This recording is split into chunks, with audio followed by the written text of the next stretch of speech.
اللهم علمنا مراشد أمورنا وأعذنا من شرور أنفسنا الله سبحانه وتعالى അള്ളാഹുവിന് ഇബാദത്ത് എല്ലാ മനുഷ്യരും അള്ളാഹുവിന് ഇബാദത്ത് അള്ളാഹുവിന് മാത്രം ഇബാദത്ത് പല തരത്തിലുള്ള ഇബാദത്തുകൾ അല്ലാഹു തആല മനുഷ്യന് നിശ്ചയിച്ചു. ചില ഇബാദത്തുകളുണ്ട് അല്ലാഹു തആല നിർബന്ധമായ നിലയിൽ മനുഷ്യൻ ചെയ്യാൻ അവനോട് കൽപ്പിച്ചു. അത് നിർബന്ധമായ നിലയിലും എല്ലാവരും ചെയ്തിരിക്കണം, ആർക്കും അത് ഒഴിവാക്കാൻ അവകാശമില്ല. ഏത് കാരണങ്ങളുടെ പേരിൽ അല്ലാഹു തആല അതിന് മാറ്റം വരുത്താനോ ഒഴിവാക്കാനോ അനുവാദം നൽകിയിട്ടുണ്ടെങ്കിൽ ആ അനുവാദം മാത്രം ഉപയോഗിച്ച് അങ്ങനെ ചെയ്യാം. പിന്നെ അതിന് പരിഹാരം അല്ലാഹു തആല എന്താണോ നിർദ്ദേശിച്ചിരിക്കുന്നത് ആ പരിഹാരം നടത്തുകയും ചെയ്യും. ഇല്ലെങ്കിൽ അവൻ കുറ്റക്കാരനാകും, അല്ലാഹുവിന്റെ അടുക്കൽ ശിക്ഷിക്കപ്പെടുന്നതിന് കാരണം. വേറെ ചില ഇബാദത്തുകൾ അല്ലാഹു തആല നൽകിയിട്ടുണ്ട് നിർബന്ധമില്ലാതെ, നിർബന്ധമായ നിലയിൽ അല്ലാഹു തആല അത് കൽപ്പിച്ചിട്ടില്ല. പക്ഷേ ഇബാദത്താണ് ആർക്ക് സാധിക്കുന്നോ, താല്പര്യമുണ്ടോ, ആർക്ക് കൂടുതൽ ചെയ്യണമെന്ന് ആഗ്രഹമുണ്ടോ ആ ഇബാദത്തുകൾ സ്വയം അവരുടെ തീരുമാനപ്രകാരം ചെയ്യാം. ചില കാര്യങ്ങൾക്ക് അല്ലാഹു തആല അളവ് നിശ്ചയിച്ചിട്ടുണ്ട്. നബി സല്ലല്ലാഹു അലൈഹി വസല്ലം തങ്ങൾ മുഖേന ചില നിയന്ത്രണങ്ങൾ ഏർപ്പെടുത്തിയിട്ടുണ്ട്. ചില കാര്യങ്ങൾക്ക് പ്രത്യേകമായ നിയമമോ നിയന്ത്രണമോ ഏർപ്പെടുത്തിയിട്ടില്ല. എത്ര വേണമെങ്കിലും ചെയ്യാം. അതിന്റെ പ്രതിഫലം അവർക്ക് അല്ലാഹു തആല അവരുടെ പ്രവർത്തനത്തിന്റെ രീതിയും അതിലുള്ള ഇഖ്ലാസും അനുസരിച്ച് കൂടുതൽ കുറവായിട്ട് കൊടുക്കുകയും. നമസ്കാരം നിർബന്ധമായ ഇബാദത്താണ്. ഓരോ മനുഷ്യനും നിർബന്ധമാണ്. ആണിനും നിർബന്ധമാണ്, പെണ്ണിനും നിർബന്ധം. പ്രായപൂർത്തിയായി 15 വയസ്സായാൽ നമസ്കാരം നിർബന്ധമായി. പിന്നെ അവൻ എത്ര കാലം ഈ ലോകത്ത് ജീവിച്ചാലും അത്രയും കാലവും ദിവസവും 5 നേരം നമസ്കരിക്കൽ അവന്റെ മേൽ നിർബന്ധമാണ്. ഒരു ഒഴിവുമില്ല. അതിനൊരു ഒഴിവും അല്ലാഹു തആല ആർക്കും കൊടുത്തിട്ടില്ല.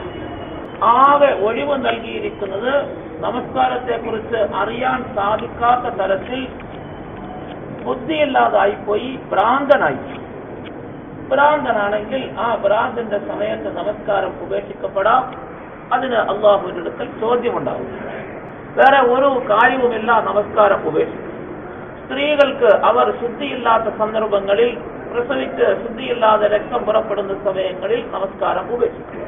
ഇതല്ലാതെ വേറെ ആർക്കും നമസ്കാരം ഉപേക്ഷിക്കാനുള്ള അനുവാദം അല്ലാഹു തആല നൽകിയിട്ടില്ല. നമസ്കാരം നിർവഹിക്കേണ്ടത് നിന്നാണ്. നിന്ന് നമസ്കരിക്കാൻ ആർക്കെങ്കിലും സാധിക്കാതെ വന്നാൽ ഇരുന്ന് നമസ്കരിക്കും. ഇരുന്ന് നമസ്കരിക്കാൻ സാധിക്കാതെ വന്നാൽ കിടന്ന് നമസ്കരിക്കും. കിടക്കുന്നത് ചെരിഞ്ഞു കിടന്ന് നമസ്കരിക്കാൻ സാധിക്കുന്നവർ അങ്ങനെ ഖിബലയിലേക്ക് മുഖം തിരിച്ചു വെച്ച് ചെരിഞ്ഞു കിടന്ന് വലതുവശത്തിന്റെ മേൽ ചെരിഞ്ഞു കിടന്ന് നമസ്കരിക്കണം. അതിന് സാധിക്കാത്തവർ മലർന്ന് കിടന്ന് നമസ്കരിക്കാം. കാല് ഖിബലയുടെ നേരെയും തല ഖിബലയ്ക്കെതിരിൽ കിഴക്കോട്ടും വെച്ച് തല പൊക്കി വെച്ച് മുഖം ഖിബലയുടെ നേരെ വരാൻ പാകത്തിന് മലർന്ന് കിടന്ന് നമസ്കരിക്കും. ഇപ്പൊ നമസ്കാരം ഉപേക്ഷിക്കാനുള്ള അനുവാദമില്ല. ബോധമുള്ള കാലത്തോളം ഒരു മനുഷ്യന് നമസ്കാരം ഉപേക്ഷിക്കാൻ അനുവാദമില്ല. നമ്മളൊക്കെ സാധാരണ വീടുകളിൽ രോഗിയായി കിടക്കുന്നവർ, അല്പം പ്രായമായ ആളുകൾ, ഇവരെയൊക്കെ നമസ്കാരത്തിന്റെ കാര്യത്തിൽ ശ്രദ്ധിക്കാറില്ല. ബാക്കി എല്ലാ കാര്യത്തിലും ശ്രദ്ധിക്കാറുണ്ട്. അവർക്ക് സമയത്ത് കൃത്യമായ നിലയിൽ ആഹാരം, വെള്ളം, മരുന്ന് ഇതെല്ലാം കൊടുക്കുന്ന വിഷയത്തിൽ, അവർക്ക് ചൂടും തണുപ്പും എല്ലാം ആവശ്യത്തിന് കൊടുക്കുന്ന വിഷയത്തിൽ, അവർക്ക് പുതപ്പിട്ട് മൂടണമെങ്കിലോ പുതപ്പ് മാറ്റിവെക്കണമെങ്കിലോ കാറ്റില്ലാതെയാകുമ്പോൾ വീശി കൊടുക്കണമെങ്കിലോ അല്ലെങ്കിൽ അവർക്ക് ചൂട് പിടിക്കണമെങ്കിലോ എല്ലാം നമുക്ക് കൃത്യമായ നിലയിൽ സൂക്ഷ്മതയുണ്ട്, ഓർമ്മ കാണും. അവരുടെ മൂത്രമടിക്കുന്ന സമയം, അവർക്ക് വൃത്തിയാക്കേണ്ട സമയം, അവരെ പല്ല് തേക്കുന്നത് എല്ലാത്തിനും കൃത്യതയുണ്ട്. നമസ്കാരത്തിന്റെ വിഷയത്തിൽ മാത്രം ആരും ശ്രദ്ധിക്കാറില്ല. അതിനുള്ള സൗകര്യം അവർക്ക് ചെയ്തു കൊടുക്കാറില്ല. ചിലപ്പോൾ നമസ്കാരം സ്ഥിരമായ നിലയിൽ ഉള്ളവരാണെങ്കിൽ ആ രോഗികൾക്ക് തന്നെ നമസ്കാരത്തിന്റെ കാര്യം ശ്രദ്ധയുണ്ടാകും, ഓർമ്മ കാണും, ചെയ്യണമെന്ന് ആഗ്രഹമുണ്ടാകും, താല്പര്യം കാണും. പക്ഷെ അത് ചെയ്തു കൊടുക്കാൻ നമ്മൾ തയ്യാറാകും. അവരെ ഉദു ചെയ്യിപ്പിക്കാനോ നമസ്കരിപ്പിക്കാനോ ഒന്നും നമ്മൾ തയ്യാറാവും. യഥാർത്ഥത്തിൽ ചെയ്യേണ്ടത് അവർക്ക് നമസ്കരിക്കാൻ സൗകര്യം ചെയ്തു കൊടുക്കണം. വുളു ചെയ്യാൻ സാധിക്കുന്നില്ലെങ്കിൽ നമ്മൾ വുളു ചെയ്യിപ്പിച്ചു കൊടുക്കണം. വുളു ചെയ്യാൻ പറ്റുകയില്ല, ചെയ്യിപ്പിച്ചു കൊടുക്കാൻ വെള്ളം ഉപയോഗിക്കാൻ പറ്റുകയില്ലാത്തവരാണ്, അവർക്ക് തയമ്മം ചെയ്യാനുള്ള സൗകര്യം ചെയ്തു കൊടുത്ത് തയമ്മം ചെയ്യിപ്പിച്ചു കൊടുത്ത്, സ്വയം ചെയ്യാൻ പറ്റൂല്ലെങ്കിൽ നമ്മൾ ചെയ്തു കൊടുത്ത് നമസ്കാരത്തിന് അവരെ എങ്ങനെയാണോ അവരെ കൊണ്ട് സാധിക്കുന്നത് ആ നിലയിൽ അവരെ ഇരുത്തിയോ കിടത്തിയോ എങ്ങനെയാണെങ്കിൽ അതുപോലെ നമ്മൾ സൗകര്യം ചെയ്തു കൊടുത്ത് സമയം ഓർമ്മപ്പെടുത്തി അവരെ കൊണ്ട് നമസ്കരിപ്പിക്കും. രോഗികളായ ആളുകളെയൊക്കെയാണ് അവർക്ക് എപ്പോഴും ബുദ്ധിമുട്ടാകും, അല്ലെങ്കിൽ അവർക്ക് എപ്പോഴും സൗകര്യം ചെയ്ത് കൊടുക്കൽ ബുദ്ധിമുട്ടാണ്, അവരെ ഇളക്കലും പിടിക്കലും അനക്കലും വുളു ചെയ്യിപ്പിക്കലും ഒക്കെ ബുദ്ധിമുട്ടാണ്. ഇങ്ങനെയൊക്കെ ഉള്ള പ്രയാസം വരുന്ന സന്ദർഭങ്ങളിൽ ഓരോ വക്തിനും പ്രത്യേകം നമ്മൾ അവരെ കൊണ്ട് വുളു ചെയ്യിപ്പിക്കുകയോ എഴുന്നേൽപ്പിക്കുകയോ ചെയ്യാതെ ളുഹർ നമസ്കാരം അല്പം താമസിപ്പിക്കണം. ളുഹറിന്റെ സമയം ഏകദേശം തീരാറാകുന്നത് വരെ താമസിപ്പിക്കുക. എന്നിട്ട് ളുഹറിന്റെ സമയം തീരുന്നതിന് മുമ്പേ അവരെ എഴുന്നേൽപ്പിച്ച് വുളു ചെയ്യിപ്പിച്ച് അല്ലെങ്കിൽ തയമ്മം ചെയ്യിപ്പിച്ച് ളുഹറിന്റെ സമയത്ത് അവരെ ളുഹർ നമസ്കരിപ്പിക്കുക. കുറച്ച് കഴിയുമ്പോൾ അസറിന്റെ സമയമാകും, അസറിന്റെ ആദ്യ വക്തിൽ തന്നെ അവരെ അസർ നമസ്കരിക്കും. അപ്പൊ ഒരു പ്രാവശ്യം ശുദ്ധിയാക്കി വുളു ചെയ്ത് അല്ലെങ്കിൽ തയമ്മം ചെയ്ത് കൊടുത്താൽ അവർക്ക് 2 വക്ത് നമസ്കാരവും നടക്കും. നമസ്കരിപ്പിക്കുന്നവർക്കും ബുദ്ധിമുട്ടില്ല, ഒരു നേരത്തെ പാടെയുള്ളൂ. അതുപോലെ മഗ്രിബ് നമസ്കാരം അല്പം താമസിപ്പിക്കുക. ഇശായുടെ സമയമാകുന്നതിന് മുമ്പ് അവരെ കൊണ്ട് വുളു ചെയ്യിപ്പിച്ച് മഗ്രിബ് നമസ്കരിപ്പിക്കുക. മഗ്രിബ് നമസ്കാരം കഴിഞ്ഞാൽ ഉടനെ ഇശായുടെ സമയമാകും, അപ്പൊ ഇശായി കൂടെ നമസ്കരിക്കും. പിന്നെ സുബഹി 3 പ്രാവശ്യം ബുദ്ധിമുട്ടുന്നത് മാത്രമേ ഉള്ളൂ. അവരുടെ നമസ്കാരം മുടങ്ങാതെ നടന്നുകൊണ്ടിരിക്കും. നമസ്കാരം നഷ്ടപ്പെടുത്തി കളയാതിരിക്കാൻ നമ്മളാണ് ശ്രദ്ധിക്കേണ്ടത്. രോഗികളെ ശുശ്രൂഷിക്കുന്നവരാണ് നമ്മുടെ ബാധ്യതയാണ്. കാരണം നമസ്കാരം അവരിൽ നിന്ന് ഒഴിവാകുന്നില്ല. പിന്നെ ഏതെങ്കിലും കാരണവശാൽ നമസ്കരിക്കാൻ സാധിക്കുകയില്ല, തീരെ സാധിക്കാതെയായി പോയി, ആ നമസ്കാരത്തിനൊരു പരിഹാരവുമില്ല. മഹാന്മാരായ ഉലമാക്കൾ ഫുഖഹാക്കൾ പറഞ്ഞു തരുന്നുണ്ട്, അങ്ങനെ ആർക്കെങ്കിലും നമസ്കാരം തീർത്ത് സാധിക്കാത്ത തലത്തിലായി നഷ്ടപ്പെട്ടു പോയി, ഉദാഹരണത്തിന് ഒരാളെ രോഗിയായി കൊണ്ടുപോയി ആശുപത്രിയിൽ കൊണ്ടുപോയി നമ്മൾ കിടത്തി ഐസിയിലാണ്, ആരെയും കാണിക്കുകയുമില്ല, ആരെയും അടുപ്പിക്കുകയുമില്ല. ഇപ്പൊ ഐസിയിൽ കയറ്റുന്നതൊക്കെ പറഞ്ഞാൽ ഒരാവശ്യമില്ല. ആശുപത്രിക്കാരിൽ അവിടെ സൗകര്യം ഉണ്ടെങ്കിൽ ഐസിയിൽ കിടത്തും, ആളുകൾ നിറഞ്ഞിരിക്കുകയാണെങ്കിൽ ബാക്കി കിടത്തും. ഒറ്റയ്ക്ക് കൊണ്ടുപോയി ഏതെങ്കിലും റൂമിൽ വളരെ സൗകര്യത്തിൽ കിടത്തും, ആരും കാണാൻ പാടില്ല, കേൾക്കാൻ പാടില്ല, അടുപ്പിക്കില്ല, കഥകളെല്ലാം അടച്ചു പൂട്ടിയിടും. പക്ഷെ ആശുപത്രിയിൽ സിംഗിൾ റൂമും ഇല്ല, ഐസിയിലും സൗകര്യമില്ല, ഡബിൾ റൂമും ഇല്ല എങ്കിൽ വാർഡിൽ കൊണ്ടുപോയി കിടത്തും. അപ്പൊ ആ രോഗിക്കൊരു കുഴപ്പവും കാണൂല വാർഡിൽ കിടന്നാൽ. അതാണ് ഇന്നത്തെ അവസ്ഥ. ആവശ്യത്തിന് വേണ്ടിയല്ല ചെയ്യുന്നത്, ആശുപത്രിക്കാരുടെ ആവശ്യത്തിന് വേണ്ടി, ഡോക്ടർമാരുടെ ആവശ്യത്തിന് വേണ്ടിയാണ് രോഗികളെ പറ്റി ചികിത്സിക്കുക. രോഗികളുടെ ആവശ്യത്തിന് വേണ്ടി ചികിത്സിക്കുന്ന പതിവ് ഇല്ലാതെയായി പോയെന്ന് തന്നെ പറയാം. ആ നിലയിൽ കുറഞ്ഞു. ഏതായാലും അങ്ങനെ നിർബന്ധിതരായി അത്യാവശ്യമായി പോയി, അവര് ഐസിയിലായി പോയി, നമുക്കൊന്നും ചെയ്തു കൊടുക്കാൻ സാധിക്കാത്ത അവസ്ഥ, അവർക്കും അനങ്ങാൻ നിവൃത്തിയില്ലാത്ത അവസ്ഥ. ഈ നിലയിൽ അവിടെ കിടന്ന് അവര് മരണപ്പെട്ടു. അവർക്ക് പിന്നെ അതൊന്ന് പുറത്തു വരാനോ അല്ലെങ്കിൽ നമുക്ക് എന്തെങ്കിലും സൗകര്യം ചെയ്തു കൊടുക്കാനോ സാധിക്കാതെയായി പോയി. സാധിക്കാതെയായി പോയാൽ അവരും നമസ്കാരം ഉപേക്ഷിക്കപ്പെട്ടവരാണെങ്കിൽ എത്ര വക്ത് നമസ്കാരം നഷ്ടപ്പെട്ടു പോയി എന്ന് നമ്മൾ പ്രത്യേകം കണക്ക് വെച്ച് ഓർമ്മയാക്കി എഴുതി വെച്ച് അവരുടെ മരണശേഷമാണ് നമസ്കരിക്കാൻ സാധിക്കാതെയായി പോയെങ്കിൽ ബന്ധുക്കളായ നമ്മൾ അവർക്ക് വേണ്ടി ഓരോ നമസ്കാരത്തിനും സാധുക്കൾക്ക് സദഖ ചെയ്ത് ആ നമസ്കാരത്തിന്റെ പരിഹാരത്തിന് വേണ്ടി അള്ളാഹുവിനോട് ദുആ ചെയ്യും. നമസ്കാരത്തിന്റെ പരിഹാരം സദഖ ചെയ്യലല്ല. പക്ഷെ ഫുഖഹാക്കളായ മഹാന്മാർ പറയുന്നു, തീർത്ത് നിവൃത്തിയില്ലാതെയായി പോയ ആളുകൾക്ക്, വയസ്സായ ആളുകൾക്ക് റമദാനിന്റെ നോമ്പ് ഉപേക്ഷിച്ചിട്ട് മിസ്കീന്മാർക്ക് ആഹാരം കൊടുത്താൽ, അഥവാ സാധാരണ ഫിത്ർ സക്കാത്തിൽ കൊടുക്കുന്ന അത്രയും ഒരു മിസ്കീന് കൊടുത്താൽ ഒരു ദിവസത്തെ നോമ്പിന് പരിഹാരമാകും. ഇതേപോലെ ഓരോ നമസ്കാരത്തിനും കൊടുത്താൽ അല്ലാഹു തആല അത് സ്വീകരിച്ച് അവന്റെ നമസ്കാരം ഉപേക്ഷിക്കപ്പെട്ടതിന് പരിഹാരം ആക്കാൻ സാധ്യതയുണ്ട്. അതുകൊണ്ട് അങ്ങനെ ചെയ്യുന്നത് നല്ലതാണ് എന്ന് ഫുഖഹാക്കൾ പറയും. ചുരുക്കത്തിൽ നമസ്കാരം ഇത്ര ഗൗരവത്തിൽ സൂക്ഷിക്കേണ്ട കാര്യമാണ്, ഒരു തരത്തിലും ഒഴിവാക്കാൻ പാടില്ല. അതുകൊണ്ട് രോഗികളായ ആളുകൾക്ക് നമസ്കാരത്തിന് നമ്മൾ സൗകര്യം ചെയ്തു കൊടുക്കും. പിന്നെ നമസ്കാരത്തിൽ ഇരുന്ന് നമസ്കരിക്കുക, ഇതൊന്ന് സാധാരണ എല്ലാവർക്കും ഒരു പതിവാണ്. ഇരുന്ന് നമസ്കരിക്കുക എന്നുള്ളതൊരു പതിവായി. കാലിന് ഇച്ചിരി വേദന വന്നു, മുട്ടിന് ഇച്ചിരി വേദനയാണ്, അല്ലെങ്കിൽ ചവിട്ടി നിൽക്കാൻ ഇച്ചിരി പ്രയാസമാണ്, എന്തെങ്കിലും ചെറിയ പ്രയാസം വന്നാൽ കസേരയിൽ കയറി അല്ലെങ്കിൽ സ്റ്റൂളിട്ട് എവിടെയെങ്കിലും കട്ടിലേലിരുന്ന് നമസ്കരിക്കുന്ന ഒരു പതിവ് നമുക്കിടയിൽ സാധാരണയുണ്ട്.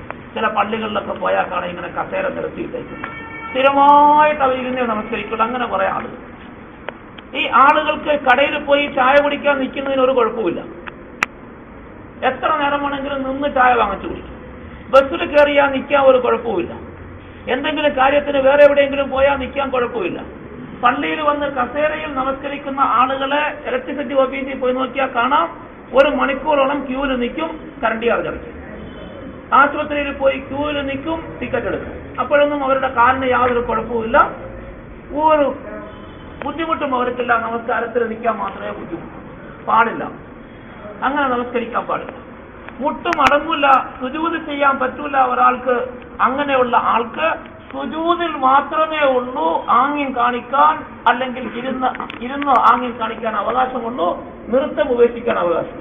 സുജൂദ് ചെയ്യാൻ കാല് മടങ്ങില്ല ഒരാൾ. അല്ല ആദ്യമേ തന്നെ വന്ന് കസേര ഇരുന്നങ്ങ് നമസ്കരിക്കുക. എന്താ സുജൂദ് ചെയ്യാൻ പറ്റില്ല? സുജൂദല്ലേ പറ്റൂലാത്തുള്ളൂ, നൃത്തം പറ്റൂലാതെ ഉണ്ടോ? നൃത്തം ഫർളാണ്. നമസ്കാരം മൊത്തമായിട്ടല്ല ഫർള്. നമസ്കാരത്തിന്റെ നൃത്തം പ്രത്യേക ഫർളാണ്, റുകൂഉ പ്രത്യേകം ഫർളാണ്, സുജൂദ് പ്രത്യേകം ഫർളാണ്, അത്തഹിയ്യാത്തിലിരിക്കൽ പ്രത്യേകം ഫർളാണ്. ഇതിൽ ഏതാണോ സാധിക്കുന്നിടത്തോളം ചെയ്യണം, ഒഴിവാക്കാൻ പാടില്ല. അപ്പൊ ഒരാൾക്ക് സുജൂദ് ചെയ്യാൻ ബുദ്ധിമുട്ടുണ്ട്, അല്ലെങ്കിൽ റുകൂഉ ചെയ്യാൻ നടുവളയുകയില്ല, നടുവളയ്ക്കാൻ നടുവേദന കൊണ്ട് ബുദ്ധിമുട്ടാണ്, അയാള് ഇരുന്ന് ആംഗ്യം കാണിച്ച് നമസ്കരിക്കാൻ പാടില്ല. അയാള് നിന്ന് നമസ്കരിക്കണം. റുകൂഇന്റെ സമയത്ത് മാത്രം ഇരുന്ന് ആംഗ്യം കാണിക്കും. ഇനി ഒരാൾക്ക് റുകൂഉ ചെയ്യാൻ പറ്റും, സുജൂദ് ചെയ്യാൻ പറ്റും, പക്ഷെ നിൽക്കാൻ കാലിന് ബുദ്ധിമുട്ടുണ്ട്, നിൽക്കാൻ സാധിക്കുകയില്ല. കൂടുതൽ സമയം 2-3 മിനിറ്റിൽ കൂടുതൽ നിൽക്കാൻ ഒരാൾക്ക് സാധിക്കുകയില്ല. അങ്ങനത്തെ ആള് നമസ്കാരത്തിന്റെ നൃത്തത്തിന്റെ സമയത്ത് കസേരയിലോ സ്റ്റൂളിലോ ഇരുന്നോളണം. അത് കഴിഞ്ഞ് റുകൂഇന്റെ സമയമാകുമ്പോൾ കസേരയിൽ നിന്ന് എഴുന്നേറ്റ് സാധാരണ പോലെ റുകൂഉ ചെയ്യണം. അതുപോലെ സാധാരണ പോലെ തന്നെ സുജൂദ് ചെയ്യണം. സുജൂദിൽ നിന്ന് എഴുന്നേറ്റ് പിന്നെ നിൽക്കാൻ പറ്റുകയില്ലാത്തതിന്റെ പേരിൽ ഇരുന്നു. ഇത് സാധാരണ ഇന്ന് പതിവാണ്. എന്തെങ്കിലും ഒരു ചെറിയ വേദനയോ ബുദ്ധിമുട്ടോ വന്നാൽ പിന്നെ നമസ്കാരമൊക്കെ ഇരുന്നു. അതും ഇപ്പൊ കസേരയും സ്റ്റൂളും ഒക്കെ എല്ലായിടത്തും ഉള്ളത് കൊണ്ട് അതിൽ തന്നെ ഇരുന്നു. താഴെ ഇരുന്ന് നമസ്കരിക്കാൻ പറ്റുന്ന ആളുകൾ, നിൽക്കാൻ സാധിക്കാത്ത ആളുകൾ താഴെ ഇരുന്നാണ് നമസ്കരിക്കുന്നത്. കസേരയിൽ ഇരുന്ന് റുകൂഉ സുജൂദിന് ആംഗ്യം കാണിക്കുന്നതിനേക്കാൾ താഴെ ഇരുന്ന് റുകൂഉ സുജൂദിന് ആംഗ്യം കാണിക്കുകയാണ് വേണ്ടത്. നിൽക്കാൻ പറ്റാത്ത, കാലുകൊണ്ട് ചവിട്ടി നിൽക്കാൻ തീരെ സാധിക്കാത്ത ആളുകൾ കസേരയിൽ ഇരുന്ന് റുകൂഉ സുജൂദിന് ആംഗ്യം കാണിക്കുന്നതിനേക്കാൾ ഉത്തമം അതല്ല ചെയ്യേണ്ടത്. അവർ അത്തഹിയ്യാത്തിൽ ഇരിക്കുന്നത് പോലെ ഇരുന്ന് നമസ്കരിക്കണം. എന്നിട്ട് റുകൂഉ അവിടെ ഇരുന്നുകൊണ്ട് ആംഗ്യം കാണിക്കണം. സുജൂദ് അവർക്ക് ശരിയായ നിലയിൽ ചെയ്യാൻ സാധിക്കും. അധികം ആളുകൾക്കും സുജൂദ് ചെയ്യാൻ സാധിക്കും. താഴെ ഇരുന്നാൽ കസേരയിൽ ഇരിക്കുന്നത് കൊണ്ടാണ് സുജൂദ് ചെയ്യാൻ പറ്റാത്തത്. പക്ഷെ അവർ സുജൂദ് ചെയ്യൂല. എന്താ നിൽക്കാൻ പറ്റൂല, കസേരയിൽ ഇരുന്ന് നമസ്കരിക്കുന്നു എന്ന് പറഞ്ഞാൽ അവരുടെ സുജൂദ് ശരിയാവുകയില്ല. സുജൂദ് താഴെ തന്നെ ചെയ്യണം. അപ്പൊ നിൽക്കാൻ എന്തെങ്കിലും ബുദ്ധിമുട്ടുള്ള ആളുകൾ ഇരിക്കണമെങ്കിൽ താഴെ ഇരുന്ന് റുകൂഇന് ആംഗ്യം കാണിക്കണം കുനിഞ്ഞ്. അഥവാ എഴുന്നേറ്റ് റുകൂഉ ചെയ്യാൻ പറ്റുമെങ്കിൽ ആ സമയത്ത് എഴുന്നേറ്റ് റുകൂഉ ചെയ്യണം. ആൾക്ക് നിൽക്കാനാണ് ബുദ്ധിമുട്ട്, താഴെ ഇരുന്ന് നമസ്കരിക്കുന്നു. റുകൂഇന്റെ സമയമായപ്പോൾ എഴുന്നേറ്റ് റുകൂഉ ചെയ്യാൻ പറ്റുമെങ്കിൽ എഴുന്നേറ്റ് റുകൂഉം ചെയ്യണം, അതേപോലെ സുജൂദ് ചെയ്യണം. എഴുന്നേക്കാൻ പറ്റൂല എങ്കിൽ അയാൾ ഇരുന്ന് റുകൂഇന് ആംഗ്യം കാണിക്കണം. സാധിക്കുമെങ്കിൽ സാധാരണ പോലെ തന്നെ സുജൂദ് ചെയ്യണം. അപ്പോഴേ നമസ്കാരം ശരിയാവും. അല്ലാതെ സുജൂദ് ചെയ്യാൻ കഴിവുള്ള ഒരാള് കസേരയിൽ ഇരുന്ന് കുനിഞ്ഞ് കാണിച്ചാൽ സുജൂദാവുകയില്ല. നമസ്കാരത്തിന്റെ സുജൂദ് നഷ്ടപ്പെടും. ഇത് സാധാരണ ഇന്ന് എല്ലാവർക്കും പതിവാണ്. എളുപ്പത്തിന് വേണ്ടി എല്ലാവരും അങ്ങനെ ചെയ്യുക. അതുപോലെ ചില ആളുകൾക്കൊരു ധാരണയുണ്ട്, സുന്നത്ത് നമസ്കാരം ഇരുന്ന് നമസ്കരിച്ചാൽ മതി, ഫർദിലെ നിക്കൽ നിർബന്ധമുണ്ട്. ഫർദായ നമസ്കാരത്തിൽ നിന്ന് നമസ്കരിക്കണം. സുന്നത്ത് നമസ്കാരമാണ് സുന്നത്ത്. നമസ്കാരം ഏതാണെങ്കിലും അതിൽ നൃത്തം ഫർദാണ്. നമസ്കാരം ഏതാണെങ്കിലും നൃത്തം ഫർദാണ്, ഓതൽ ഫർദാണ്, റുകൂഉ ഫർദാണ്, സുജൂദ് ഫർദാണ്. നമസ്കരിക്കുന്നത് സുന്നത്താണ്, അതുകൊണ്ട് റുകൂഉ ഉപേക്ഷിക്കാൻ പറ്റില്ല, സുജൂദ് ഉപേക്ഷിക്കാൻ പറ്റുകയില്ല. സുന്നത്തായ നമസ്കാരത്തിലും റുകൂഉം വേണം, സുജൂദും വേണം. അത് ഫർദാണ് നമസ്കാരത്തിന്റെ ഏത് നമസ്കാരത്തിലും. നമസ്കാരം മാത്രമാണ് സുന്നത്ത്. അത് വേണമെങ്കിൽ ചെയ്യാം, വേണമെങ്കിൽ ചെയ്യേണ്ട. പക്ഷെ ചെയ്താൽ റുകൂഉം ചെയ്യണം, സുജൂദും ചെയ്യണം. അപ്പൊ സുന്നത്ത് നമസ്കാരങ്ങളിൽ ഇരുന്ന് നമസ്കരിക്കുക, പ്രതിഫലം കുറയും. നബി സല്ലല്ലാഹു അലൈഹി വസല്ലമ തങ്ങൾ നമസ്കരിക്കുമായിരുന്നു ഇരുന്ന് നഫലായ സുന്നത്തായ നമസ്കാരങ്ങളിൽ. പക്ഷേ നബി സല്ലല്ലാഹു അലൈഹി വസല്ലമ തങ്ങളുടെ പതിവ് ഒരുപാട് നേരം ഓതുന്നതിന്റെ പേരിലാണ് തങ്ങൾ ഇരുന്ന് നമസ്കരിച്ചത്. ദീർഘനേരം നിന്ന് ഓതാൻ ബുദ്ധിമുട്ടുള്ളത് കൊണ്ട് തങ്ങൾ ഇരിക്കുമായിരുന്നു. ഇരുന്ന് ദീർഘനേരം ഓതും ഓരോ റക്അത്തിലും ഓതിക്കഴിഞ്ഞ് റുക്കൂഇന്റെ സമയമാകുമ്പോൾ തങ്ങൾ എഴുന്നേറ്റ് റുക്കൂഅ് ചെയ്യും. സാധാരണ പോലെ സുജൂദ് ചെയ്യും. സുജൂദ് കഴിഞ്ഞ് വീണ്ടും രണ്ടാമത്തെ റക്അത്തിൽ ഇരുന്ന് തങ്ങൾ ഓതും. ഒരുപാട് നേരം ഓതും. ചില ഹദീസുകളിൽ വരുന്നു നബി സല്ലല്ലാഹു അലൈഹി വസല്ലമ തങ്ങൾ ദീർഘനേരം ഓതും. ഓതിയിട്ട് റുക്കൂഇന്റെ സമയമാകുമ്പോൾ എഴുന്നേറ്റ് നിന്നുകൊണ്ട് ചില ആയത്തുകൾ ഓതിയതിന് ശേഷമാണ് റുക്കൂഅ് ചെയ്യുക സാധാരണ പോലെ. അതുപോലെ സുജൂദ് ചെയ്യും. പിന്നെയും കൂടുതൽ സമയം ഓതണമെന്ന് ഉദ്ദേശമുള്ളപ്പോൾ തങ്ങൾ ഇരുന്ന് അങ്ങനെ നമസ്കരിക്കാറുണ്ടായിരുന്നു. അതുകൊണ്ട് കൂടുതൽ സമയം നിൽക്കാൻ ബുദ്ധിമുട്ടുള്ള ആളുകൾക്ക് വേണമെങ്കിൽ ഇരുന്ന് നമസ്കരിക്കാം. പക്ഷെ ഇരുന്ന് നമസ്കാരത്തിന്റെ രീതി ഇതാണ്. ഇരുന്ന് നമസ്കരിച്ചിട്ട് റുക്കൂഇന്റെ സമയമാകുമ്പോൾ കഴിവുള്ളവർ എഴുന്നേറ്റ് റുക്കൂഉം സുജൂദും ചെയ്യണം. എഴുന്നേറ്റ് റുക്കൂഉം സുജൂദും ചെയ്യാൻ സാധിക്കാത്ത ബുദ്ധിമുട്ടുള്ള ആളുകൾക്കാണ് റുക്കൂഇനും സുജൂദിനും ആംഗ്യം കാണിക്കാൻ അനുവാദമുള്ളത്. അല്ലാതെ കഴിയുന്ന ആളുകൾക്ക് റുക്കൂഉം സുജൂദും ആംഗ്യം കാണിച്ച് ചെയ്യാൻ അവകാശമില്ല, അനുവാദമില്ല. അങ്ങനെ ചെയ്താൽ അവരുടെ നമസ്കാരം ശരിയാവുകയില്ല. ഇത് വളരെ ശ്രദ്ധിക്കേണ്ട, സൂക്ഷിക്കേണ്ട കാര്യമാണ്. എല്ലാവരും ഇരുന്ന് നമസ്കരിക്കുന്നത് എളുപ്പമായി കണക്കാക്കി. കസേരയും സ്റ്റൂളും ഇറങ്ങിയത് കൊണ്ട് വളരെ എളുപ്പം. അവർന്നെങ്കിൽ ഇരുന്നാൽ മതി, പിന്നെ എന്തായാലും കുഴപ്പമില്ല. എങ്ങനെയെങ്കിലും ഒന്ന് റുക്കൂവിന് വേണ്ടി തല കുരിച്ച് കാണിക്കണം, സുജൂദിന് വേണ്ടി കുറച്ചും കൂടെ കുരിച്ച് കാണിച്ചേക്കണം. അതുപോലെ ചില ആളുകൾ കസേരയിൽ ഇരുന്ന് നമസ്കരിക്കുന്നു, സുജൂദ് ചെയ്യാൻ വേണ്ടി മുമ്പിൽ സ്റ്റൂളിട്ട് അല്ലെങ്കിൽ അതിന്റെ മുകളിൽ തലാണി വെച്ച് എന്തെങ്കിലും പൊക്കി വയ്ക്കും. ആവശ്യമില്ല. അങ്ങനെ ചെയ്യേണ്ട യാതൊരു ആവശ്യവുമില്ല. അങ്ങനെയല്ല സുജൂദ് ചെയ്യേണ്ടത്. തല എത്ര കുനിക്കാൻ പറ്റുമോ അത്രയും കുനിക്കുക, ഒരു തടയുമില്ല. തടവുണ്ടാകേണ്ടത് മണ്ണിലുമാണ്. തറയിലാണ് തടയുണ്ടാകേണ്ടത്. വേറെ ഒരു തടയും വെക്കേണ്ട ആവശ്യമില്ല. അങ്ങനെ ചെയ്യും. അതായത് നമസ്കാരത്തിൽ ഈ കാര്യങ്ങൾ പ്രത്യേകം ശ്രദ്ധിക്കണം. അപ്പൊ നമസ്കാരം അല്ലാഹു തആല മനുഷ്യനെ നൽകിയിരിക്കുന്ന ഇബാദത്ത്, ഇത് നിർബന്ധമാണ്. ഒരു തരത്തിലും ഒഴിവാക്കാൻ പാടില്ല. ഒഴിവാക്കാൻ ഒരിക്കലും അനുവാദവുമില്ല. നോമ്പ് അല്ലാഹു തആല ഫർദാക്കിയിരിക്കുന്നു. ഈ ഫർദ് ഒഴിവാക്കാൻ പാടില്ല. എല്ലാവരും ചെയ്യും. ചില ആളുകൾക്ക് മാത്രം ചില സന്ദർഭത്തിൽ ഒഴിവാക്കാൻ അനുവാദം കൊടുത്തു. അത് താൽക്കാലികമായിട്ടാണ്. രോഗികൾ, തീർത്ത് നിവൃത്തിയില്ലാത്ത രോഗികൾ, അതുപോലെ നോമ്പനുഷ്ഠിക്കൽ ബുദ്ധിമുട്ടാകുന്ന ദീർഘനിലയിൽ യാത്ര ചെയ്യുന്ന യാത്രക്കാർ, ഗർഭിണികളായ സ്ത്രീകൾ, അവരുടെ കുഞ്ഞുങ്ങൾക്ക് പ്രയാസമുണ്ടാകും, ബുദ്ധിമുട്ടുണ്ടാകും എന്ന് തോന്നുകയാണെങ്കിൽ, പാല് കൊടുക്കുന്ന പെണ്ണുങ്ങൾ, അവർ പാല് കൊടുക്കുന്ന കുട്ടിക്ക് ബുദ്ധിമുട്ടാകുമെന്നോ അല്ലെങ്കിൽ പാല് കൊടുക്കുന്നതിന്റെ പേരിൽ തനിക്ക് പ്രയാസമുണ്ടാകും, താങ്ങാൻ പറ്റാത്ത ബുദ്ധിമുട്ടുണ്ടാകുമെന്നോ ഒക്കെ ഭയം വന്നാൽ, റമദാനിലാണ് ഈ സംഭവമെങ്കിൽ തൽക്കാലം റമദാനിന്റെ നോമ്പ് ഒഴിവാക്കാം. എന്നിട്ട് പകരം നോമ്പ് പിടിച്ച് ഖളാ വീട്ടിയാൽ തീർത്തൊഴിവാക്കാനല്ല അനുവാദം. ആ സമയത്ത് വേണമെങ്കിൽ ഒഴിവാക്കിയിട്ട് പിന്നെ സൗകര്യം പോലെ പിടിച്ച് ഖളാ വീട്ടിയാൽ മതി. അതിന് അനുവാദമുണ്ട്. അല്ലാതെ ആർക്കും നോമ്പ് ഉപേക്ഷിക്കാനും അനുവാദമില്ല. ഇങ്ങനെ ഫർദായ ഇബാദത്തുകൾ അല്ലാഹു തആല നിശ്ചയിച്ചിട്ടുണ്ട്. ഇത് ആർക്കും ഒഴിവാക്കാൻ നിവൃത്തിയില്ല, നിർബന്ധമായി ചെയ്യണം. മറ്റൊന്ന് സുന്നത്തായ ഇബാദത്തുകൾ. ഇത് അല്ലാഹു തആല അനുവദിച്ചിട്ടുണ്ട്. നബി സല്ലല്ലാഹു അലൈഹി വസല്ലം തങ്ങൾ കാണിച്ചു തന്നിട്ടുണ്ട് ചെയ്യാൻ. സുന്നത്തായ നമസ്കാരങ്ങൾ, ഫർദ് നമസ്കാരങ്ങൾക്ക് മുമ്പും പിമ്പുമുള്ള നമസ്കാരങ്ങൾ, അതുപോലെ മറ്റ് ഓരോരോ സമയങ്ങളിൽ, ഓരോരോ സന്ദർഭങ്ങളിൽ, ഓരോരോ കാരണങ്ങളുടെ പേരിൽ ഉണ്ടാകുന്ന നമസ്കാരങ്ങൾ, ദുഹാ നമസ്കാരം, ഇശ്റാഖ് നമസ്കാരം, അവ്വാബി നമസ്കാരം, തഹജ്ജുദ് നമസ്കാരം, അതുപോലെ സൂര്യഗ്രഹണത്തിനുണ്ടാകുന്ന നമസ്കാരം, ചന്ദ്രഗ്രഹണം ഉണ്ടാകുമ്പോഴുള്ള നമസ്കാരം, പെരുന്നാൾ നമസ്കാരം, മഴ തേടിയുള്ള നമസ്കാരം, ആവശ്യങ്ങൾ നേരിടുമ്പോഴുള്ള സലാത്തുൽ ഹാജത്ത്, തൗബയ്ക്ക് വേണ്ടിയുള്ള നമസ്കാരം, സലാത്തുൽ തൗബ, സലാത്തുൽ ഇസ്തിഖാറ, ഇങ്ങനെയുള്ള നമസ്കാരങ്ങളെല്ലാം ഇതൊക്കെ ഓരോരുത്തർക്കും അവരവരുടെ ഇഷ്ടം പോലെ വേണമെങ്കിൽ ചെയ്യാം. ചെയ്താൽ അതിൽ തന്നെ പ്രതിഫലം കൂടുതലുള്ളതും ബലവത്തായ കൂടുതൽ സൂക്ഷിക്കേണ്ടതും ഒഴിവാക്കാൻ പാടില്ലാത്തതുകൊണ്ട് ചിലതുകൊണ്ട് വേണമെങ്കിൽ ചെയ്യാവുന്നത്. പിന്നെ അതിനപ്പുറം മറ്റൊന്നുണ്ട്. ഈ നിലയിൽ കാരണങ്ങളോ അല്ലെങ്കിൽ സന്ദർഭങ്ങളോ സൗകര്യങ്ങളോ ഒന്നും ഇല്ല, പ്രത്യേകിച്ച് ഒരു കാരണവും ഒരു സമയവും ഇല്ലാതെ നമസ്കരിക്കുന്ന നമസ്കാരം. ഒരാള് ഒരു 10 മണിയായപ്പോ അല്ലെങ്കിൽ ഒരു 8 മണിയായപ്പോ പള്ളിയിൽ കയറി വന്നു. വേറെ പ്രത്യേകിച്ച് ജോലിയൊന്നുമില്ല. അയാൾക്ക് തോന്നി എന്നാ ഒരു 10 റക്അത്ത് നിസ്കരിച്ചേക്കാമെന്ന് നമസ്കരിക്കാം. വുദു ചെയ്ത് 2 റക്അത്ത് വീതം 10 റക്അത്ത് നമസ്കരിക്കാം, 20 റക്അത്ത് നമസ്കരിക്കാം, 100 റക്അത്ത് നമസ്കരിക്കാം. ഒരാൾ നമസ്കാരം കഴിഞ്ഞ് പോയി ആഹാരമൊക്കെ കഴിച്ചു വന്നു, പള്ളിയിൽ കിടന്നു, കുറച്ചു നേരം വിശ്രമിച്ചു, അല്ലെങ്കിൽ വീട്ടിൽ കിടന്ന് വിശ്രമിച്ചു, പിന്നെ എഴുന്നേറ്റ് പള്ളിയിലേക്ക് വന്നു. അസറിന്റെ സമയമായില്ല, നേരത്തെയാണ് വന്നെത്തിയത്, കുറെ സമയമുണ്ട്. അയാൾക്ക് തോന്നി എന്തിനാ വെറുതെ സമയം കളയുന്നത്, 6 റക്അത്ത് നിസ്കരിച്ചേക്കാം, 8 റക്അത്ത് നിസ്കരിക്കാം, 10, 20 റക്അത്ത് നമസ്കരിക്കാമെന്ന് തോന്നിയാൽ വുദു ചെയ്ത് വെറുതെ അല്ലാഹു തആലയ്ക്ക് വേണ്ടി ഞാൻ നഫിലായി നമസ്കരിക്കുമെന്ന് നിയ്യത്ത് ചെയ്ത് ഈ 2 റക്അത്തായിട്ട് 10, 20, 100 എത്ര റക്അത്ത് വേണമെങ്കിൽ നമസ്കരിക്കാം. ഇതുപോലെ ഇശാ മഗ്രിബ് നമസ്കാരത്തിന് ശേഷം, ഇശാ നമസ്കാരത്തിന് ശേഷം ഒക്കെ നമസ്കരിക്കാം. ഇതെല്ലാം അനുവാദമുള്ളതാണ്. അത് പക്ഷെ നിർബന്ധമുള്ളതോ അല്ലെങ്കിൽ സുന്നത്തായി പ്രത്യേകം കൽപ്പിക്കപ്പെട്ടതോ അല്ല. സന്ദർഭവും സമയവും നോക്കേണ്ടതില്ല, എപ്പോഴും നമസ്കരിക്കാം.